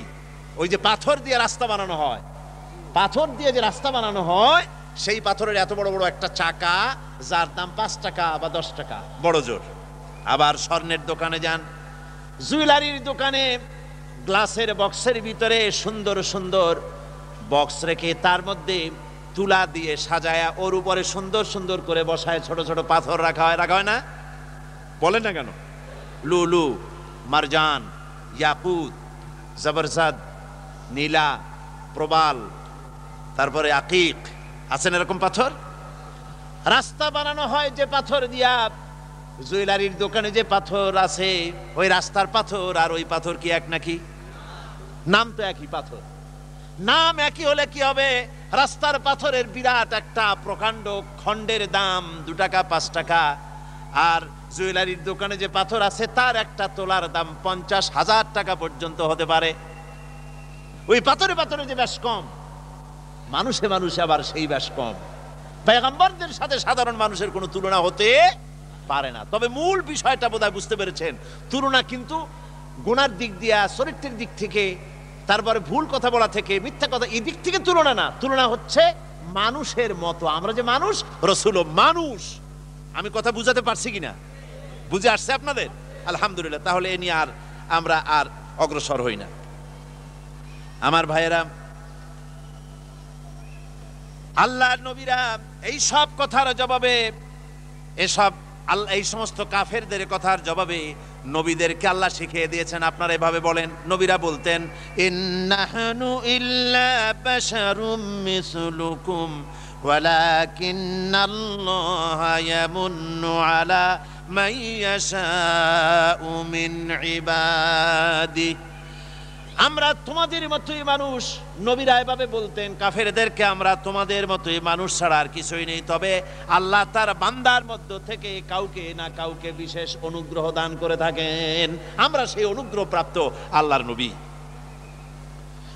সুতরাং আল্লাহ পাকের এই নবীদেরকে, আমাদেরকে আল্লাহ পাক বলছেন যে এই কাফেরদের কথার জবাব দিচ্ছেন যে ওরা নবীদেরকে ভাবে মানুষ মনে করতো না। উনজুর কাইফা দরাবু লাকাল আমসালা ফাদাল্লু ফালা ইস্তাতিউনা সাবিলা। আল্লাহ পাক আরেকটি কথার, এই যে নবীদেরকে তারা যে বলতো যে ফেরেশতারা নবী হলো না কেন, সে কথার জবাবটা আল্লাহ একটা আয়াতে দিয়েছেন। সে আয়াতটা আমি আপনাদের শোনাচ্ছি। আল্লাহ পাক বলছেন ফেরেশতাদেরকে কেন নবী বানালাম না? قل لو كان في الأرض ملائكة يمشون مطمئنين لنزلنا عليهم من السماء ملكا رسولا। হে নবী তাদেরকে বলে দেন, এই পৃথিবীতে যদি ফেরেশতারা চলাফেরা করত, মানুষ যদি না থাকতো, তাহলে সমস্ত ফেরেশতাদের জন্যই আমি ফেরেশতা নবী করে পাঠাতাম। যেহেতু পৃথিবীতে আমি সৃষ্টি করেছি মানুষ, সেজন্য পৃথিবীতে মানুষের জন্য আমি মানুষই বানালাম, মানুষকেই নবী করে পাঠিয়েছি। ওয়াকালাত উনজুর কাইফা দরাবু লাকাল আমসালা ফাদাল্লু ফালা ইয়াস্তাতিউনা সাবিলা। কাফেরেরা বলে ওয়াকালাত যালিমুনা ইন তাত্তাবিউনা ইল্লা রাজুলাম মাসহুরা। এই জালিমেরা বলে যে তোমরা তো একজন জাদুগ্রস্ত লোকের পেছনে তোমরা পড়েছো। ওরা রাসূলকে পাগল বলতো। কি বলতো? ওরা আল্লাহর নবীকে পাগল বলতো। পাগল বলার ওরা কয়েকটা কারণে পাগল বলতো। ওরা মনে করতো যে মুহাম্মদ সাল্লাল্লাহু আলাইহি ওয়াসাল্লাম দেব দেবীদের বিরুদ্ধে কথা বলেন, সেই জন্য দেব দেবীরা বদদোয়া করেছে বলে এই লোকটার এই দশা হয়েছে। নাউযুবিল্লাহি মিন যালিক। আমার বন্ধুগণ, ওরা যখন রাসূলকে পাগল বলল, আল্লাহ রাব্বুল আলামিন ওদের কথার জবাব দিয়ে দিলেন, ওয়া মা সাহিবুকুম বিমাজনুন, তোমাদের সাথী মুহাম্মদ সাল্লাল্লাহু আলাইহি ওয়াসাল্লাম পাগল নন। আবার আল্লাহ অন্য আয়াতে বলেন, মা দাল্লা সাহিবুকুম ওয়া মা গাওয়া, তোমাদের সাথী না পথভ্রষ্ট না তিনি পাগল। পাগল কেডা তা তাড়াতাড়ি প্রমাণ হবে, টের পাবা তোমরা পাগলকে। ওরা বলতো, নবীকে বলতো নবী কবি। আল্লাহ পাক সে কথার জবাব দিয়ে দিয়েছেন, ওয়া মা হুয়া বিকাউলি শাইরিন কালিলাম মা তুমিনুন। ওরা বলতো নবী মুহাম্মদ সাল্লাল্লাহু আলাইহি ওয়াসাল্লামকে তারা কবি বলতো। আল্লাহ বললেন না, কবির কথা এটা না, আমার নবী কবি না। ওমা আল্লামনাহু শি'রা ওমা ইয়ামবাগি লাহু, আমার নবীকে আমি কবি বানাই নাই, আর কবিত্ব আমার নবীর জন্য শোভনীয় নয়। ওরা বলল নবী জাদুকর। আল্লাহ পাক কথার জবাব দিয়া দিলেন, ওয়ালা বিকাউলি কাহিনিন কালিলাম মা তাযাক্কারুন। ওরা নবীকে জাদুকর বলে, আল্লাহ বলেন না, আমার নবী জাদুকর না। আমার আল্লাহ রাব্বুল আলামিন নবীর ব্যাপারে আল্লাহ পাক নবীকে সান্ত্বনা দিচ্ছেন, নবী আপনি শোনেন, ফাযাক্কির ফামা আনতা বিনি'মাতি রাব্বিকা বিকাহিনিন ওয়ালা মাজনুন। হে নবী, আল্লাহর অনুগ্রহে, আপনি আপনার রবের অনুগ্রহে আপনি না গণক না আপনি পাগল। ওরা যতই পাগল বলুক আর গণক বানুক, আমি তো জানি আপনি আমার রাসূল। সুবহানাল্লাহি ওয়া বিহামদিহি, সুবহানাল্লাহি ওয়া বিহামদিহি। আমি তো জানি আপনি আমার বাশীর, আমার নাযীর, আমার সিরাজ, আপনি আমার রহমত। ওয়া মা আরসালনাকা ইল্লা রাহমাতান লিল আলামিন, তামাম পৃথিবীর জন্য আমি আপনাকে রহমত করে পাঠিয়েছি। এবার আপনি লক্ষ্য করেন, উনজুর কাইফা দরাবু লাকাল আমসাল। ও নবী লক্ষ্য করুন ওরা কি ধরনের আজে বাজে কথা আপনাকে বলতেছে।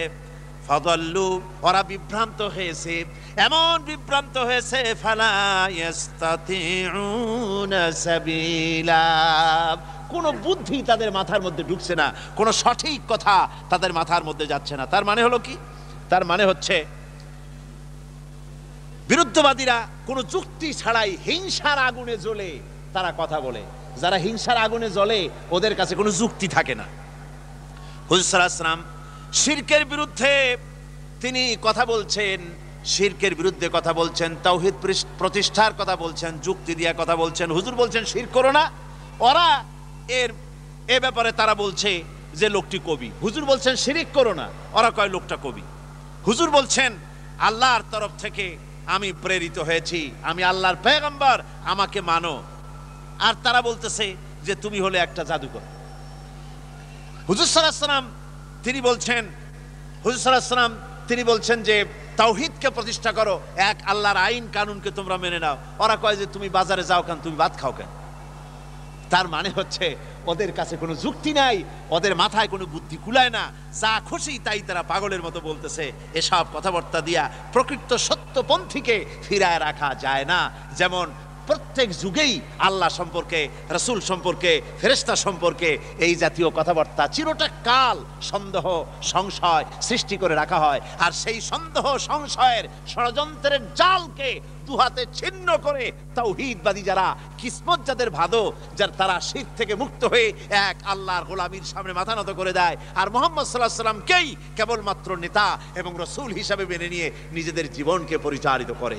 আল্লাহ রাব্বুল আলামিন আমাদেরকে শিরক মুক্ত জীবন যাপনের তৌফিক দান করুন, জোরে বলেন আমিন। আল্লাহ রাসূলের শানে সালাত ও সালাম পেশ করেন। আল-উলা বিকামালিহি কাশাফাত দুজা বিজামালিহি হাসুনাত জামিউ খিসালিহি সাল্লু আলাইহি ওয়া আলিহি বালাগাল উলা বিকামালিহি কাশাফাত দুজা বিজামালিহি হাসুনাত জামিউ খিসালিহি সাল্লু আলাইহি। আপনাদেরকে যে কোরআনে কারিমের এবছর যে সূরাটা আমি বেছে নিয়েছি সবই গুরুত্বপূর্ণ। তো এটা এমন কিছু কথা যা আমাদের ঈমানের সাথে, আকীদার সাথে জড়িত এবং সন্দেহ সংশয় যা কিছু সৃষ্টি হয় সবগুলি সম্পর্কে একটা ক্লিয়ার ধারণা নেওয়ার জন্য এই সূরাটা খুব উপযোগী। সুতরাং আপনারা মিস করবেন না। আপনারা আল্লাহর কাছে দোয়া করেন আল্লাহ যেন প্রত্যেকটি দিন ওই শেষ দিন পর্যন্ত পুরা এই সূরাটা যেন যেখান থেকে আমি আলোচনা করব এই সবগুলি যেন আল্লাহ পাক আমাদের সকলকে শোনার এবং বলার তৌফিক দেন, জোরে বলেন আমিন। হবে আজানের পরে বা জামাত সুশৃঙ্খল ভাবে এশার নামাজ হবে। খবরদার, গতকালও বলেছি আজও বলেছি, জামাত থেকে কেউ মাহরুম হবেন না। আল্লাহুম্মা আমিন। রব্বানা যালামনা আনফুসানা ওয়া ইন লাম তাগফির লানা ওয়া তারহামনা লানাকুনান্না মিনাল খাসিরিন। রব্বানা লা তুযিগ কুলুবানা বা'দা ইয হাদাইতানা ওয়া হাব লানা মিন লাদুনকা রাহমাতান ইন্নাকা আনতাল ওয়াহ্হাব। রব্বুল আলামিন, এই বিশাল জনতা দীর্ঘক্ষণ ধরে ঠান্ডাকে উপেক্ষা করে বাড়ি ঘর ফেলে রেখে তোমার কোরআনের পাগলেরা পঙ্গপালের মতো ছুটে এসেছে কোরআন শুনতে। দীর্ঘক্ষণ আমরা কোরআন শুনেছি, কোরআনের আলোচনা করেছি। মেহেরবানি করে সওয়াবটুকু হুজুরে পুরনূর সাল্লাল্লাহু আলাইহি সাল্লামের রূহ মুবারকে পৌঁছে দাও। तमाम পৃথিবীর মাটির নিচে যত মুমিন মুমিনাত শুয়ে আছে তাদের আরওয়ার পরে সওয়াব পৌঁছে দাও। আমরা যারা মা বাপ হারাইছি রব্বুল আলামিন, মা বাবার কবরকে জান্নাতের টুকরা বানায়া দাও।